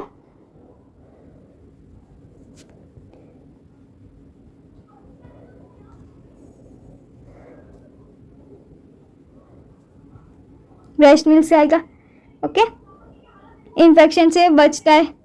okay, gastrointestinal cardio sphincter of the stomach is reflex causing a frequent regression, मतलब उसकी जो स्पिंचर है वो फुल्ली डेवलप नहीं हुई है, तो वो खाना है ना ऊपर आ जाता है, फिर इसलिए मम्मी उसको पीछे से टैपिंग करती है, क्या है ना खाना नीचे चला जाए। ओके, यहाँ तक समझ में आ गया फिजियोलॉजिकल चेंजेस।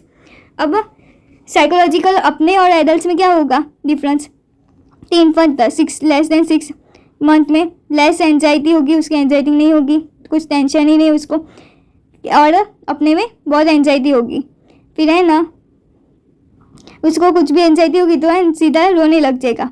तो लर्न में क्या होगा एक्सपीरियंस होगा, फिर फियर होगा, रिस्ट्रेन होगा, फिर दूसरा क्या होगा क्राइंग होगा, डिसअपियर विड्रॉज, मतलब कि मम्मी से दूर रहने की उसको डर लगेगा।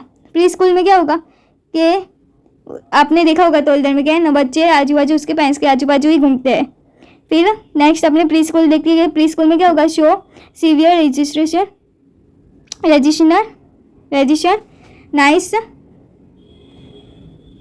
नाइट टेंटर, उसको डर लगेगा रात को सपने में डर लगेगा। एक्सट्रीम डिपेंडेंसी कि वो पेरेंट्स से डिपेंड है, केयर गिवर है, एनवायरमेंटल स्ट्रेंजर है। ओके, नेक्स्ट स्कूल चाइल्ड जो हॉस्पिटल एज अ पनिशमेंट, उसको क्या लगेगा हॉस्पिटल एक पनिशमेंट है, वहाँ पे रखते ही है ऐसे। फिर death and body image changes और एंजाइटी, उसको डेथ या तो इंजरी को एक पर्सन को देखा तो उसको है डर लग जाएगा ऐसे। फिर एडोलेसेंट जो 18 के ऊपर की एज है, फर्स्ट फ्रस्ट्रेशन हो जाएगा, बहुत फ्रस्ट्रेशन होगा क्योंकि प्यूबर्टी एज में हम आने वाले। सेकेंडरी हार्मोन चेंज हो गए। डिफिकल्ट टू एक्सपेक्टेशंस के है ना, उसकी एक्सपेक्टेशन क्या है उसको खुद को नहीं पता होगी। फिर इमोशनल मूड स्विंग होगा। ओके, और है ना कुछ पता नहीं चलेगा कि आगे क्या होने वाला है, वो एडोलेसेंट में आएगा। ओके, यहाँ तक समझ में आ गया कि साइकोलॉजिकल इम्पैक्ट क्या होता है अपने अंदर। ये किस में देखा अपने डिफरेंस बिटवीन में, कौन से डिफरेंस बिटवीन में, अपने चाइल्ड में और एडल्ट में।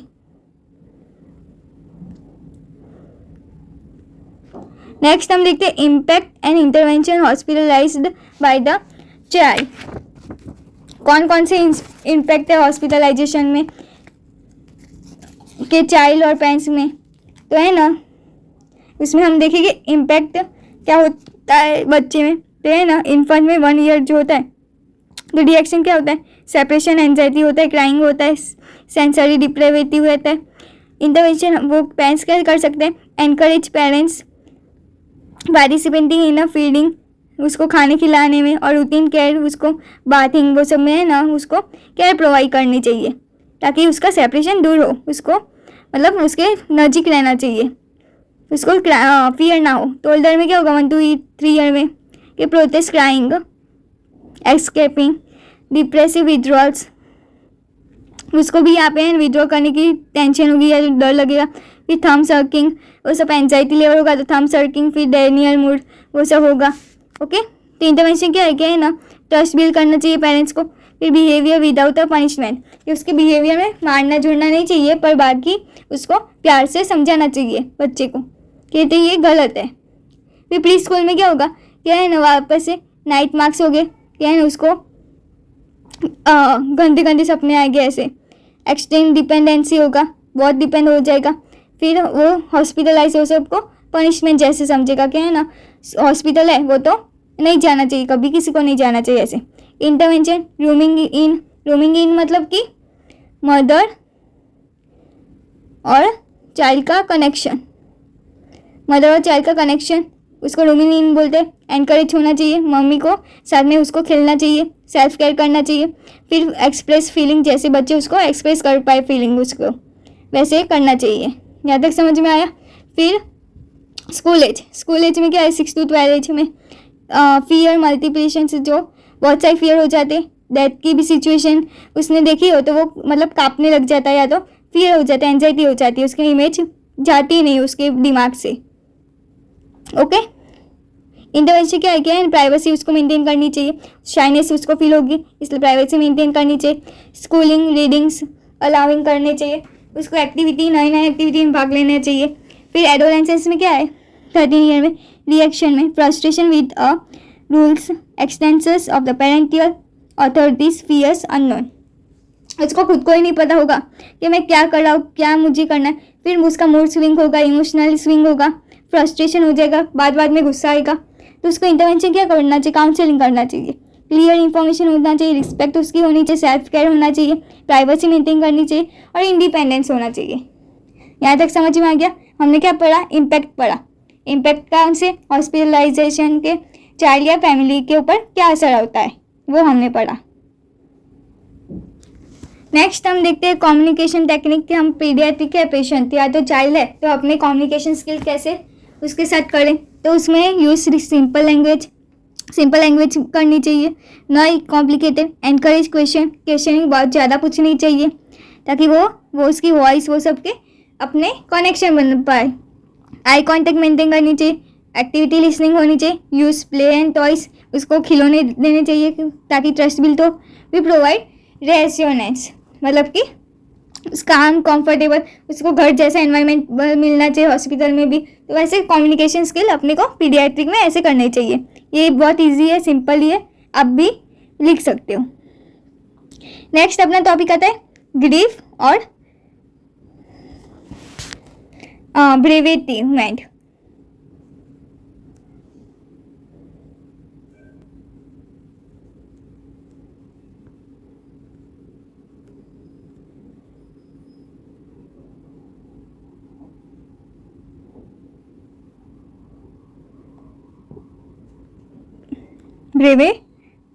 ब्रेवेमेंट, ग्रीफ और ब्रेवेमेंट वो क्या है, दोनों अपने ग्रीफ का लेवल होता है। क्या होता है देख लेते हैं। अ पावर इमोशनल रिएक्शंस और टू अ सेपरेशन और लॉस, मतलब कि पावरफुल इमोशनल रिएक्शन है किसमें, इमोशनल है तो लॉस कर, जैसे कि उसकी बहुत इंपॉर्टेंट खिलौना हो और वो टूट गया हो या तो दूर चला गया, गुम हो गया हो, वैसे ग्रीफ हो सकती है उसको। ग्रीफ मतलब कि जो पावरफुल इमोशनल जो अपने कनेक्शन था, जो इमोशनल कनेक्शन था वो अपने से दूर चला गया हो। मॉर्निंग मतलब कि societal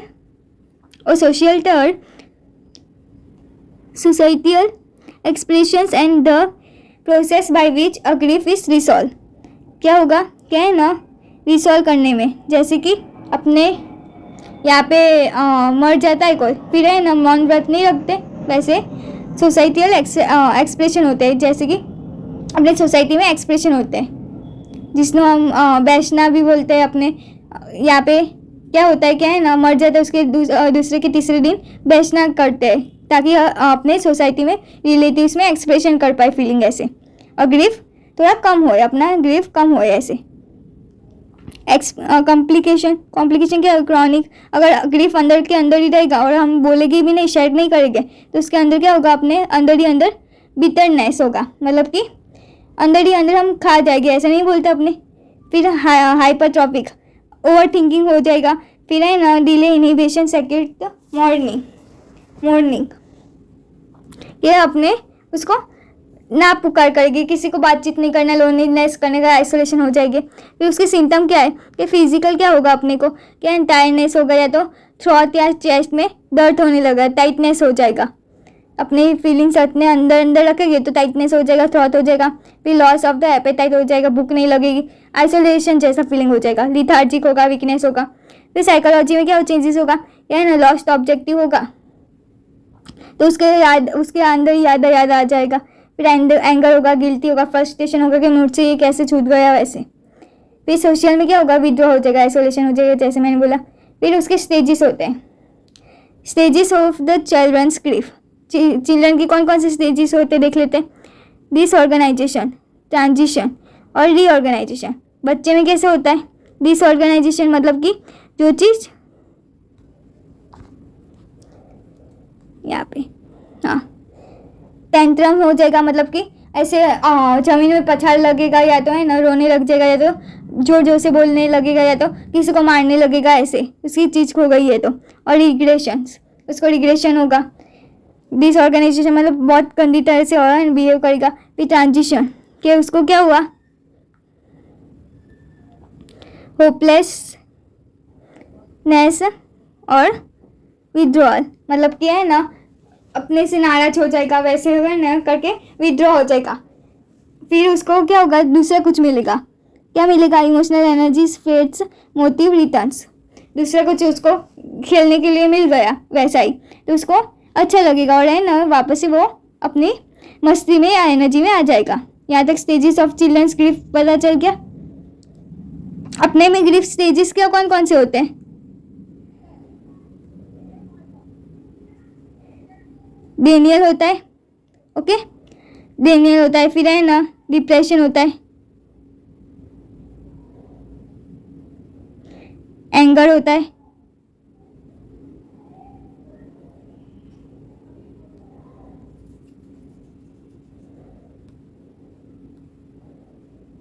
फिर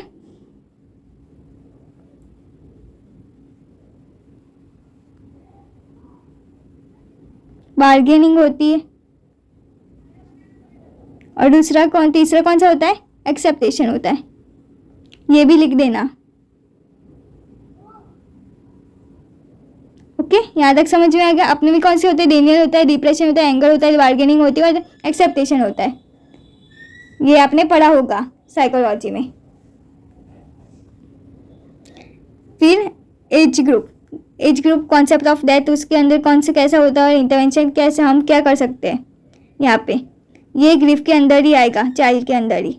तो उसके 2 ईयर का होगा तो है ना उसको डेथ के बारे में कुछ नहीं पता होगा, मरने के बारे में कुछ नहीं पता होगा, तो रिड्यूस एक्टिविटी होगी उसकी। फिर 1 to 6 ईयर में क्या होगा, क्या है ना उसके जो मम्मी पापा या पेरेंट्स है उसके है ना डेथ इज टेम्पररी, वो टेम्पररी मानेगा, उसको भी कुछ नहीं पता होगा कि जिंदा वापस भी आ सकते हैं ऐसा मानेगा, तो वो कुछ नहीं क्वेश्चनिंग पूछेगा बहुत सारे। 9 to 6 में क्या होगा, 6 to 9 में डेथ मतलब कि फाइनली उसको समझ में थोड़ा थोड़ा आ जाता है कि भूत होता है या तो स्पिरिट होता है या तो डरावने सपने आएंगे। तो उसमें क्या होगा, उसको क्या करना है कि है ना सिंपली एक्सप्रेस करनी है फीलिंग्स या तो वर्ड्स के थ्रू। फिर 9 में क्या होगा, 9 और 13 कि वर्ड से अपने को एक्सप्लेन करना है इसमें। 9 to 13 में क्या होगा कि accept death is a universal, मतलब कि सबको एक टाइम मौत आने ही वाली है, वो उसको समझ में आ जाता है। तो उसके क्या होगा, उसको मूड स्विंग होगा, वो सब होगा।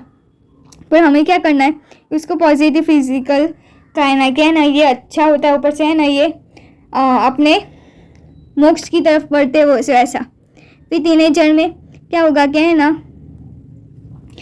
रिस्पॉन्स करने लगेगा, मतलब कि वो दूसरों के साथ बातचीत करने लगेगा कि डेथ के बारे में ये सब। तो उसमें क्या होगा, शो डिनाइल, जैसे कि उसके ग्रैंड माँ या तो ग्रैंड फादर ऑफ हो गए तो है उसको दिखाएंगे कि हाँ मुझे ऐसे दर्द हुआ, सैडनेस हुआ, फीलिंग हुआ, तो वो अपने एक्सप्रेशन फील कर पाएगा ऐसे। और यहाँ पे रिस्क बिहेवियर, स्मोकिंग, ड्रिंकिंग, वो सब भी चालू कर देगा, तो उससे दूर रहना है, ऐसे अपने को समझाना है। ओके, रिस्पेक्ट देयर पोजीशन और do not focus participation.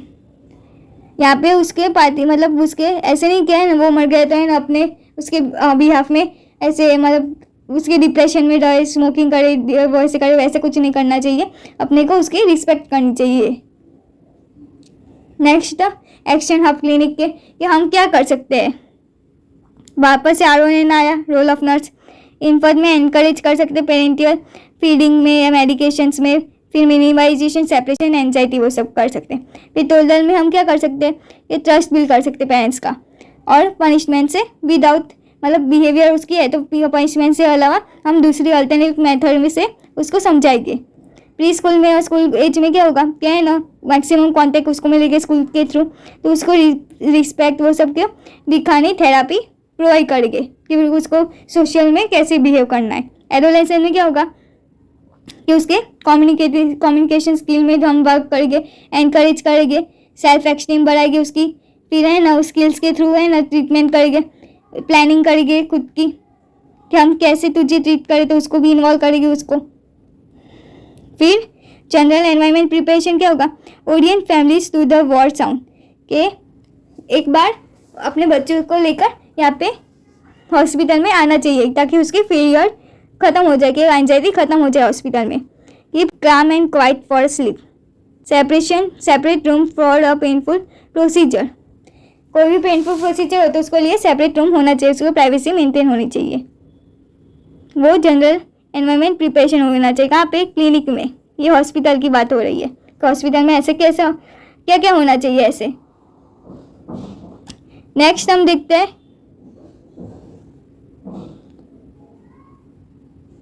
Principles of pre post operative. Okay, pre post operative principles हम देख लेंगे यहाँ पे कि प्री और पोस्ट ऑपरेटिव में इन्फेंट और चाइल्ड में क्या होगा, वो हम प्रिंसिपल देख लेंगे। ये टॉपिक में इम्पोर्टेंट है, प्रिंसिपल पूछे जाते हैं।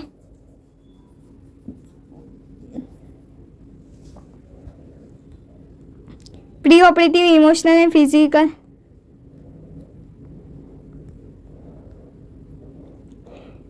Assess psychological risk oriented child parents to the recovery room. Maintain a NPO status. Administrations animates if the orders but a child for a SPS। मतलब कि प्री ऑपरेशन, जैसे कि चाइल्ड को ऑपरेशन हुआ उसके पहले कौन से प्रिकॉशन हम लेते हैं, तो पहले तो हम क्या करते हैं, क्या है ना, उसको पूरी डिटेल समझा देते हैं और पेरेंट्स को भी इन्वॉल्व कर देते हैं, क्या है ना, तुम्हें भी समझाना है ऐसे। फिर NPO करेंगे, मतलब कि नील बाय माउथ करेंगे, मतलब कुछ नहीं खाने पीने को हम देंगे। ओके, फिर बात करेंगे, फिर जो भी अंदर वो कचरा वो सब डाइजेस्टिव फूड है तो वो है एनिमेस के थ्रू निकाल देंगे, प्रोसीजर के थ्रू। फिर चेक लीगल कंसल्ट कि उसकी ID है तो उसके जो ऑपरेशन करना है वो वही पेशेंट है कि नहीं है, वो सब ID वो हम सब कलेक्ट कर देंगे।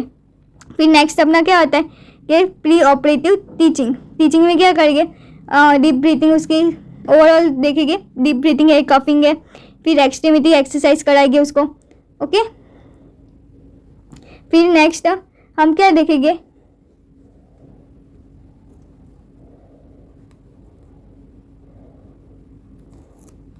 नेक्स्ट हम क्या देखेंगे, post operative. Immediately post operation हुआ तो फिर क्या हम क्या करेंगे कि मॉनिटर हीमियो डायनेमिक स्टेबल्स, जैसे कि BP, O2, HR, heart rate, वो सब हम चेक करेंगे। क्या चेक करेंगे, BP, O2 और हार्ट रेट चेक करेंगे। फिर मेंटेन अ पेरेंट्स एयरवे, मतलब कि उसकी एयरवे सही है कि नहीं है वो चेक करेंगे। फिर है ना सप्लीमेंट्स ऑक्सीजन, क्योंकि उसको एनेस्थेशिया दिया होगा इसलिए उसकी BP, फिर हार्ट रेट, फिर ऑक्सीजन वो सब लेवल चेक करेंगे। फिर administration supplement oxygen increase a metabolic rate from the surgery, कि उसके सर्जरी हुई फिर धीरे धीरे वो खाना चालू किया है तो उसकी मेटाबॉलिक रेट वापस आई है कि नहीं आई, ऑक्सीजन लेवल मेंटेन है कि नहीं है, वो सब देखेंगे। Manage pains, check drain tubes, जो ड्रेन ट्यूब्स है लाइक कैथेटर है, फिर रेस्पिरेटरी ट्यूब ड्रेनेज है, वो सब है तो है ना, वो ड्रेनेज चेक करेगी रेगुलरली। फिर दूसरा कौन सा चेक करेगी, अपने IV वो सब है। फिर दूसरा कौन सा चेक करेगी, पेन स्केल मतलब कि ऑपरेशन हुआ है तो उसके बाद उसको दुख रहा है वहाँ पे, वो एरिया में दुख रहा है कि नहीं दुख रहा है, वो सब चेक करेंगे।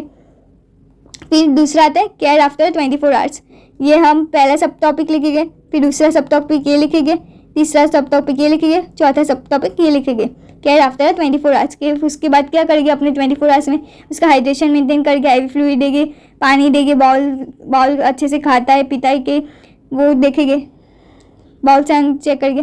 फिर दूसरा क्या होगा, IV फ्लूइड, जैसे मैंने बोला, क्योंकि पैरालाइटिक इल्यूजन्स डिसअपियर हो जाए। ओके, मतलब कि जो अंदर जो डिहाइड्रेशन हुआ है उसकी वजह से क्या होगा, पैरालाइटिक, मतलब पेट में से आवाज़ आ रही होगी, क्योंकि खाली पेट में आवाज़ नहीं आती, वो रिड्यूस हो जाए। नेक्स्ट हम देखेंगे promotes early ambulations reducing risk athletics and the DVT, deep vein thrombosis. DVT का फुल फॉर्म क्या है, डीप वेन थ्रोम्बोसाइस के मतलब कि अपने देखेंगे रिस्क नहीं है, कुछ ब्लड क्लॉट नहीं हुआ है, ओके, कुछ क्लॉट नहीं हुआ या तो कहीं पे लीकेज नहीं हो गया ब्लड, वो सब हम देखेंगे कि इन्फेक्शन ना फैलाए, वो भी देखेंगे अपने। तो 24 आवर्स में हमने क्या देखा, ये ऑपरेशन लेके 24 आवर्स अपने ऑपरेशन के बाद देखा कि ये अपने क्या कौन कौन से जो प्री ऑपरेटिव केयर या तो पोस्ट ऑपरेटिव केयर अपने दे पाएंगे, उसके प्रिंसिपल्स देखे अपने। नेक्स्ट हम देखते हैं IV और IM, ये क्या कौन सा है, RON, वापस से प्रोसीजर लिखेंगे IM और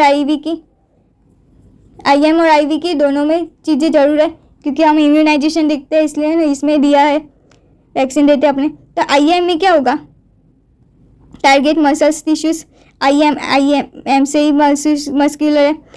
फिर डिपेट्रेशन लो एबोशंस। प्राइमरी यूज़ क्या है, vaccine, certain antibiotics, hormonal preparations, vaccine होगी, एंटीबायोटिक होगी। फिर फॉलबैक यूटिलिटी क्या है, use in emergency when IVSS is unavailable, जब IV नहीं होता तब है ना इमरजेंसी सिचुएशन में दे पाएंगे। फिर deep vein directly to the vein होती है, ओके। रैपिडली डिस्ट्रीब्यूशन, यहाँ पे स्लो एब्जॉर्प्शन होगा, मतलब धीरे धीरे एब्जॉर्ब होगा वो दवाई का, और है ना ये रैपिडली डायरेक्ट ब्लड में ही चली जाएगी। प्राइमरी यूज़ क्या है कि इमरजेंसी रिसर्क्टिएशन, मतलब कोई भी एक दवाई इमरजेंसी में एडमिट करनी हो तो एडमिट कर सकते हैं अपने, इन्फ्यूजन कर सकते हैं, ओके, ड्रग को। फिर उसका फॉलबैक यूटिलिटी क्या है ना,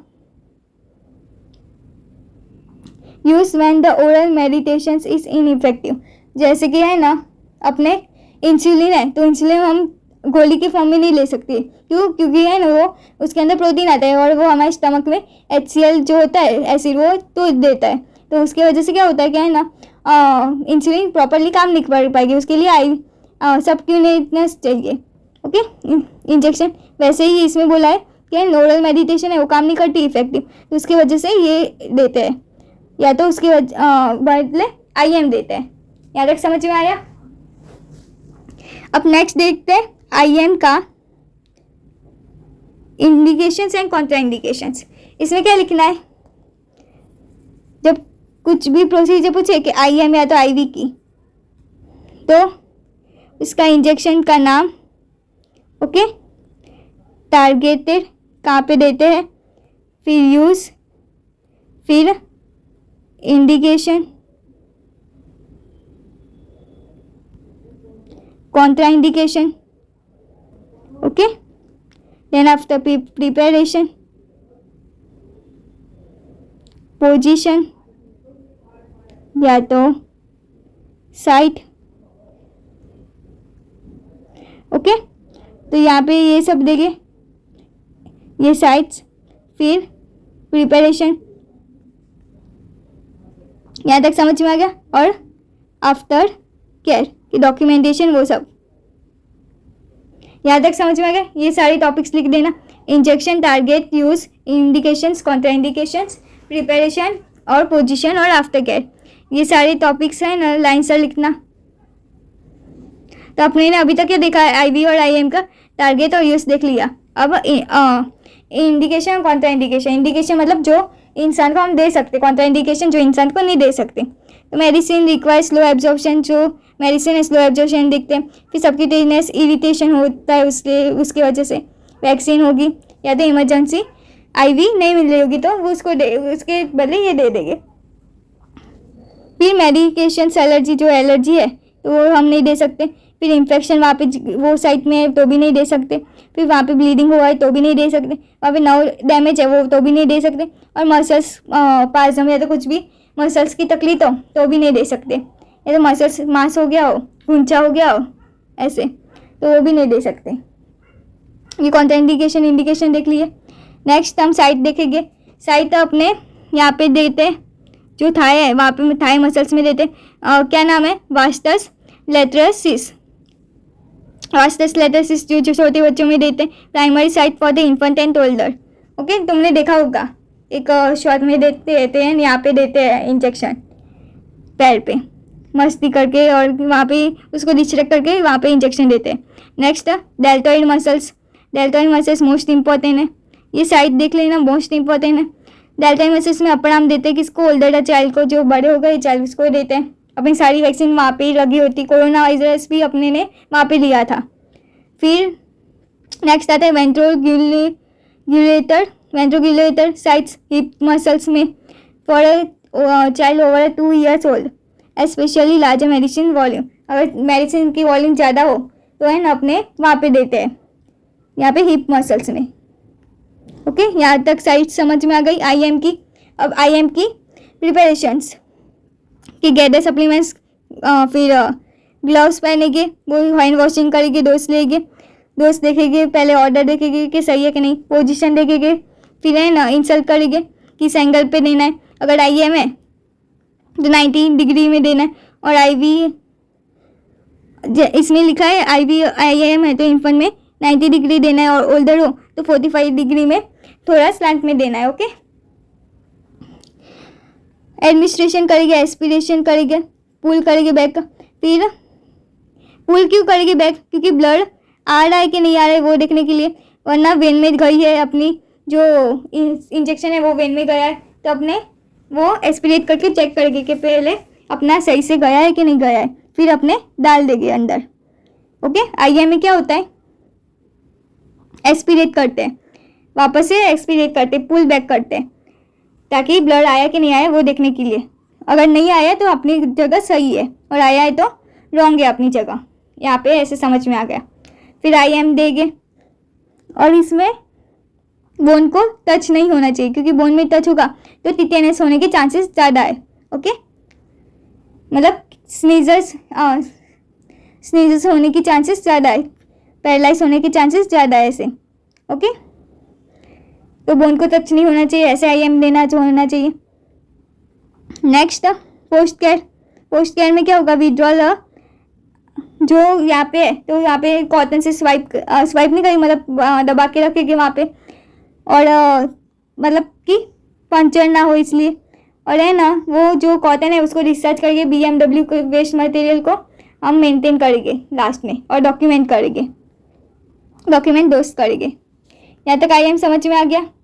अब नेक्स्ट है इंट्रावेनस, जो इंडिकेशन कॉन्ट्राडिक्शन देखा था IM का ऐसे ही। तो इमरजेंसी में होता है नीड, ओरल रूटिंग नहीं होता तब होगा। फिर डोज नीड पहले या दूसरे बहुत बार चाहिए तब। फिर है ना इरिटेट में जो ओरली इरिटेट होगी तो वो भी दे देंगे, कीमोथेरेपी जैसे की है। फिर एलर्जी ना हो उसके लिए। फिर है ना हाइपोवॉल्यूमा हो या तो डिहाइड्रेशन हो, और है सीवियर इमरजेंसी जरूर हो तभी नहीं देंगे उसकी। अब डिहाइड्रेशन है, ब्लड ही कम है तो उसको मेडिसिन नहीं देना चाहिए, क्योंकि है ना ब्लड कम है तो हाईली रिएक्टिव है, उसकी क्लॉटिंग करने के चांसेस बहुत ज़्यादा बढ़ जाते हैं उसकी वजह से। कॉक्यूलेशन जो जैसे कि क्लॉट बनने के चांसेस हो तभी हम नहीं दे सकते, थ्रोम्बोसाइट्स हो वो तभी। फिर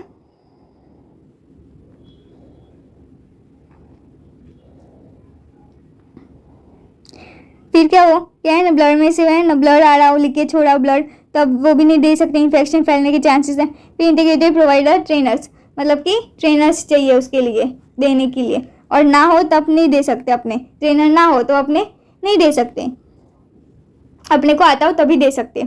साइट कौन कौन सी है देख लेंगे। तो साइट में कौन कौन सी है, एक तो फोर आर्म में होती है वेन, जो सेफेलिक और बेसिलिक होती है वेन, यहाँ पे सेफेलिक और बेसिलिक होती है। फिर हैंड में ही मोस्ट ऑफ होती है डोर्सल वेनस, नेक्स्ट डोर्सल मतलब कि away from the body. Then antecubital vein होती है, मीडियन क्यूबिटल और सिफेलिक क्यूबिटल और बेसिक क्यूबिलेटर, तीनों मिक्स होती है, वहाँ पे होती है।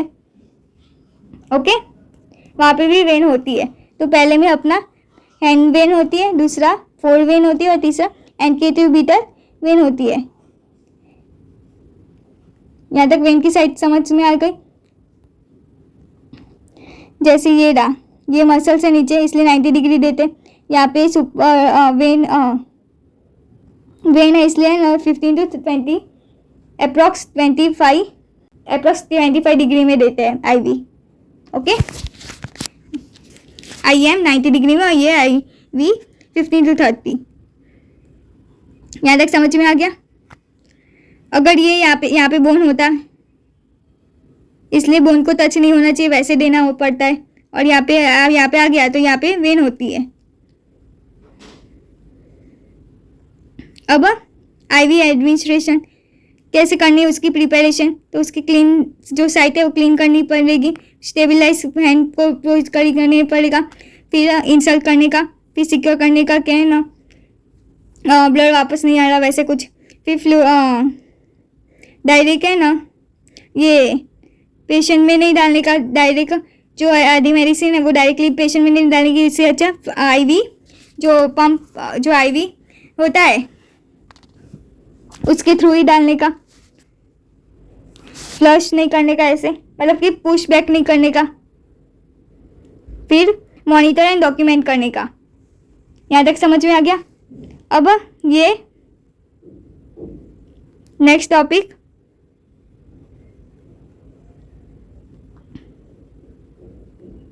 कैलकुलेशन ऑफ फ्लूइड रिक्वायरमेंट या तो fluid calculation in child. Okay, तो ये ऐसे भी क्वेश्चन आता है, मोस्ट इंपॉर्टेंट है। कैलकुलेशन ऑफ फ्लूइड रिक्वायरमेंट देख लेते हैं किसने दी थी, तो अपने Holliday Segar staircase fluid requirement दी थी थियोरी।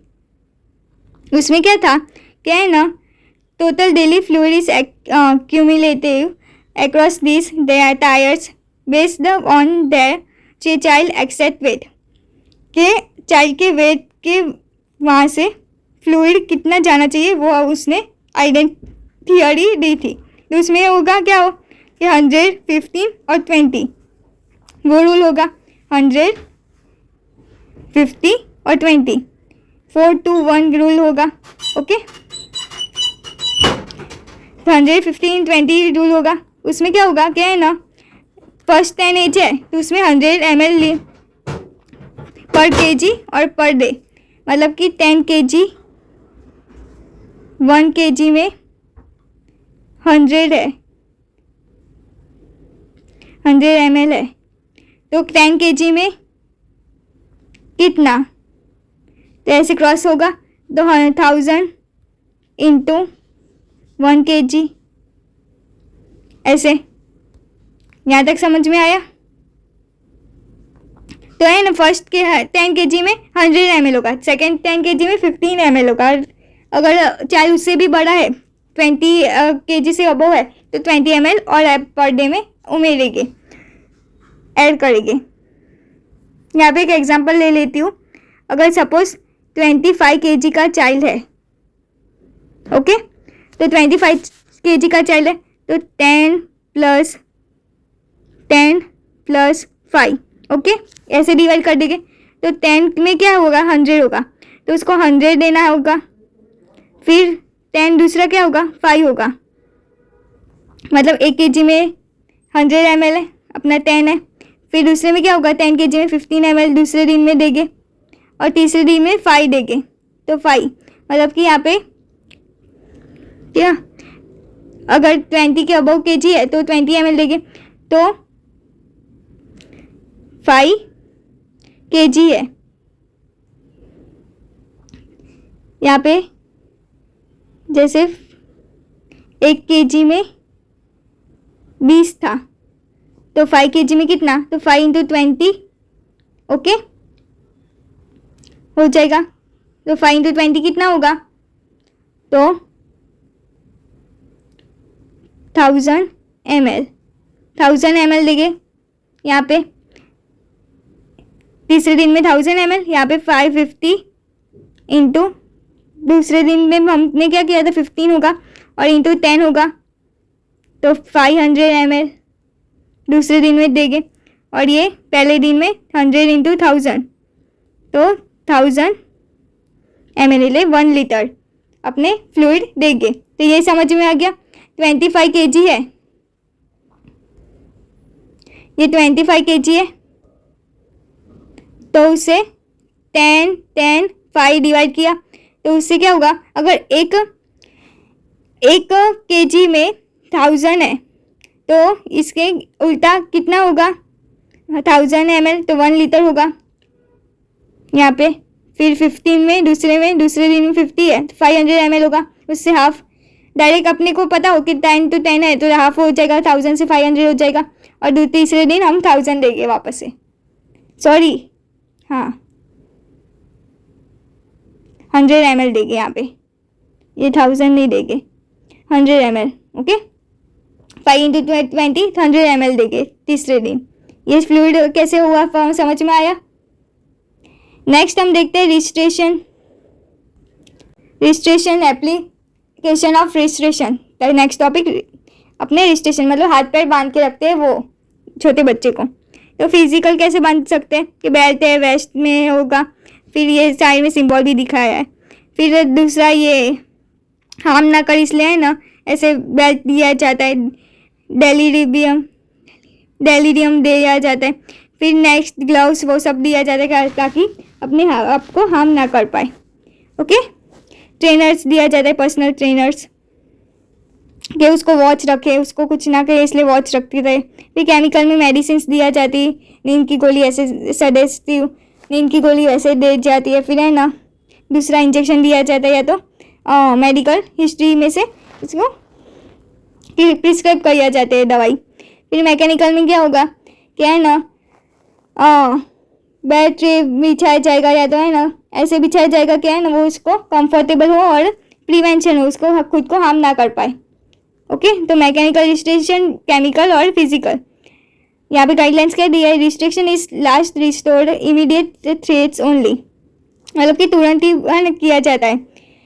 फिर उसको preserves dignities prioritizes and underline the cost of first, मतलब कि ये डिस्टेंस पहले किया जाता है, इमीडिएटली किया जाता है, क्या है ना छोटे बच्चे को इमीडिएटली किया जाता है ट्रीटमेंट प्रोवाइड करने के पहले, या तो प्रायोरिटाइज किया जाता है क्या है ना पहले रिस्ट्रेन करके, फिर मान जाए तो ठीक है, नहीं माने तो दूसरी टेक्निक अपनी इस्तेमाल करेंगे ऐसे।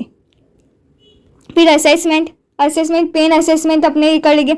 उसमें पेन असेसमेंट में क्या है? फेस है, फिर FLACC स्केल है और न्यूमेरिकल स्केल है। 3 स्केल है आपके यहाँ पे, तो 3 स्केल में से अपने तीनों पढ़ेंगे। पेन असेसमेंट अगर पूछे तो उसमें 3 स्केल होती है चिल्ड्रन में। लास्ट टॉपिक है फेस स्केल में क्या होगा? 0 से लेके 10 होगा, अपने नॉर्मली देखा वो होगा। Target patient childrens patients with the communicating difficulty होगी। फिर मैथोलॉजिकल क्या होगा? 10 to 20 अपने ऑब्जर्व करके एनालॉगस होगा। 10 नॉट रिक्वायर्ड वर्बल कम्युनिकेशन, अपने देखे मतलब उसको पूछताछ नहीं करके, अपने सिर्फ ऑब्जर्व करके फेस से आइडेंटिफाई कर पाएंगे। FLACC स्केल क्या होगा? किसमें काम होगा? इन्फेंट, यंग चिल्ड्रंस, वो सब में काम होगा। उसमें क्या होगा? बिहेवियर ऑब्जर्वेशन होगा, उसके हरकतों के ऑब्जर्वेशन होगा। उसमें कौन कौन से होगा? F से फेस, L से लेग, A से एक्टिविटी, C से उसका क्राइंग, और ये C से कंसोलेबिलिटी, मतलब कि कॉन्शियसली कितना प्रेजेंट है। फिर फेस, लेग, वो सब ऑब्जर्व करके अपनी उसकी बिहेवियर ऑब्जर्व करके FLACC स्किल बनाएगी। Ideal for non verbal patient. Okay, non verbal है मतलब को लिख बोल सकता हो, वैसे यहाँ पे वर्बल कम्युनिकेशन नहीं जरूर है। यहाँ पे आइडियल मतलब कि थोड़ा गाना लिख बोल सकता हो, उसको जरूर है। यहाँ पे न्यूमेरिकल रेटिंग अगेन 0 से 10, 0 में नोज पेन और है ना ये worst pain. Generally clinical practice verbal मतलब कि हम पूछेंगे यहाँ पे कि आपको दर्द हो रहा है, कहाँ पे दर्द हो रहा है, कैसे दर्द हो रहा है, कितना दर्द हो रहा है, तो अब उसके ऊपर से हम अंदाजा लगा के न्यूमेरिकल रेटिंग करेंगे। Versatile quantitative measure. ओके, यहाँ पे समझ में आ गया कि हम यहाँ पे अपने बोल नहीं रहे तो भी हम कर सकते हैं। यहाँ पे हम थोड़ा गाना बोल पा के लिखते पाते, और यहाँ पे है ना क्वांटिटेटिव मतलब कि फेशियल एक्सप्रेशन वो सबसे अपने पूछ के कर सकते हैं। यहाँ पे मेजर 3 हो गए, कौन कौन से फेसेस, FLACC स्केल और है न्यूमेरिकल रेटिंग स्केल। अब FLACC स्केल में क्या होगा, फेस, लेग, एक्टिविटी, क्राइंग, कॉन्सलबिलिटी। अब यहाँ पे 0 में तो नो एक्सप्रेशन, यहाँ पे नॉर्मल रिलैक्स होगा, फिर यहाँ पे क्या होगा, लाइंग होगा, नो क्राई होगा, कॉन्टैक्ट रिलैक्स होगा। यहाँ पे 1 में क्या होगा, कॉन्शियस होगा, थोड़ा एक्सप्रेशन दिखाएगा, यहाँ पे रेस्टलेस होगा, टेंस होगा, यहाँ पे रिफ्लेक्स के मूड पे होगा, एक्टिविटी शिफ्ट होगी, फिर यहाँ पे कॉम्प्लेन करेगा या तो है ना आधी बार रोएगा करके फिर चुप हो जाएगा ऐसे, फिर यहाँ पे हंगिंग या तो टच करके या तो हगिंग करके तब उसको फील होगा ऐसे, टॉकिंग या तो कुछ ऐसा करके तभी वो कॉन्शियस होगा ऐसे। फ्रीक्वेंटली मतलब कि है ना उसकी जॉ लाइन वो सब है मूवमेंट, चीन अच्छे से मूवमेंट करती है, फिर वो किक वो सब है किक मारता है या तो है ना लेग क्रॉलिंग करता है ऐसे करके। फिर दूसरा एक्टिविटी उसकी बहुत अच्छी है, बार रिजिड है। ओके, क्राइंग भी स्टेडी है, मतलब अच्छे से रोता है, फिर स्क्रीमिंग करता है अच्छे से, बाहर ना क्या कहते हैं ट्राई करता है ऐसे। फिर डिफ़िकल्टी टू द कंसोल्स और कंफर्ट, मतलब कि वो डिफ़िकल्ट हो जाता है कंसोलेबिलिटी में, मतलब कि जैसे जैसे अपने यहाँ पे ये बैड वर्जन है और ये गुड वर्जन है, समझ में आया। ये अच्छे से है ना स्टेरिली स्क्रीमिंग वो सब जोर जोर से होने लगेगा यहाँ पे। ओके, नेक्स्ट हम बात करें FACC के बिहेवियर के बारे में। तो 0 क्या है, गुड है, 2 बैड है। तो ये यहाँ पे एक्सप्रेशंस दिखाए फेस के, नो एक्सप्रेशन होगा, लेग्स में नॉर्मल होगा, फिर ये लाइंग और मूवमेंट इजीली कर पाएगा, नहीं रोएगा, और ये कॉन्टैक्ट और रिलैक्स होगा। फिर यहाँ पे टच और वो करेंगे तब होगा, यहाँ पे विड्रॉ हो जाएगा। ये सब समझ में आ गया। Holistic paediatric care, last empathetic engagement, फिर प्रिस्क्रिप्शन असेसमेंट जैसे कि आपने देखा, न्यूमेरिकल रेटिंग स्केल या तो FLACC के, फिर हॉलीडे सेगर फ्लूइड टेक्निक देखमेंट से हम पता लगा सकेंगे। फिर एम्पैथेटिक एंगेजमेंट मतलब कम्युनिकेशन स्किल उसके साथ खेलेंगे, कूदेंगे, ट्रस्ट बिल्ड करेंगे वैसे। फिर सेफ इंटरवेंशन क्या है ना, प्रॉपर साइट सिलेक्शन करेंगे, या तो करेक्ट एंगल से या तो रिस्ट्रेंट्स यूज़ करके उसको ट्रीटमेंट प्रोवाइड करेंगे। पेशेंट सेंटर, तो ये 3 अपने ओवरऑल फर्स्ट चैप्टर में अपने देखा। Okay, modern paediatric care is not just about the clinical execution, it is continuous alignments of previous medical interventions with compassionate age appropriate assessment, मतलब as जैसे जैसे बढ़ रही है वैसे वैसे असेसमेंट भी उसके अलग अलग होते हैं। तो ये क्लिनिकल नहीं, मॉडर्न पीडियाट्रिक नहीं, मतलब कि मॉडर्न भी और क्लिनिकल दोनों ही ऐसे आगे होती है, अपने न्यू टेक्नोलॉजी वो सब आए हैं। ओके, यहाँ तक समझ में आया। MCQs उसके पढ़ेंगे और ये PDF आपको लिंक में मिल जाएगी डिस्क्रिप्शन बॉक्स के अंदर। ओके, तो ये चैप्टर की MCQs नेक्स्ट आएगी। तब तक के लिए all the best, thank you for watching, subscribe कर देना। अपना चैप्टर कंप्लीट हुआ। अब ये सारे MCQs आपके पॉज करके कमेंट सेक्शन में राइट आंसर देना। जो भी आंसर राइट होगा उसमें मैं पिन अप करूँगी और लाइक करूँगी। ओके।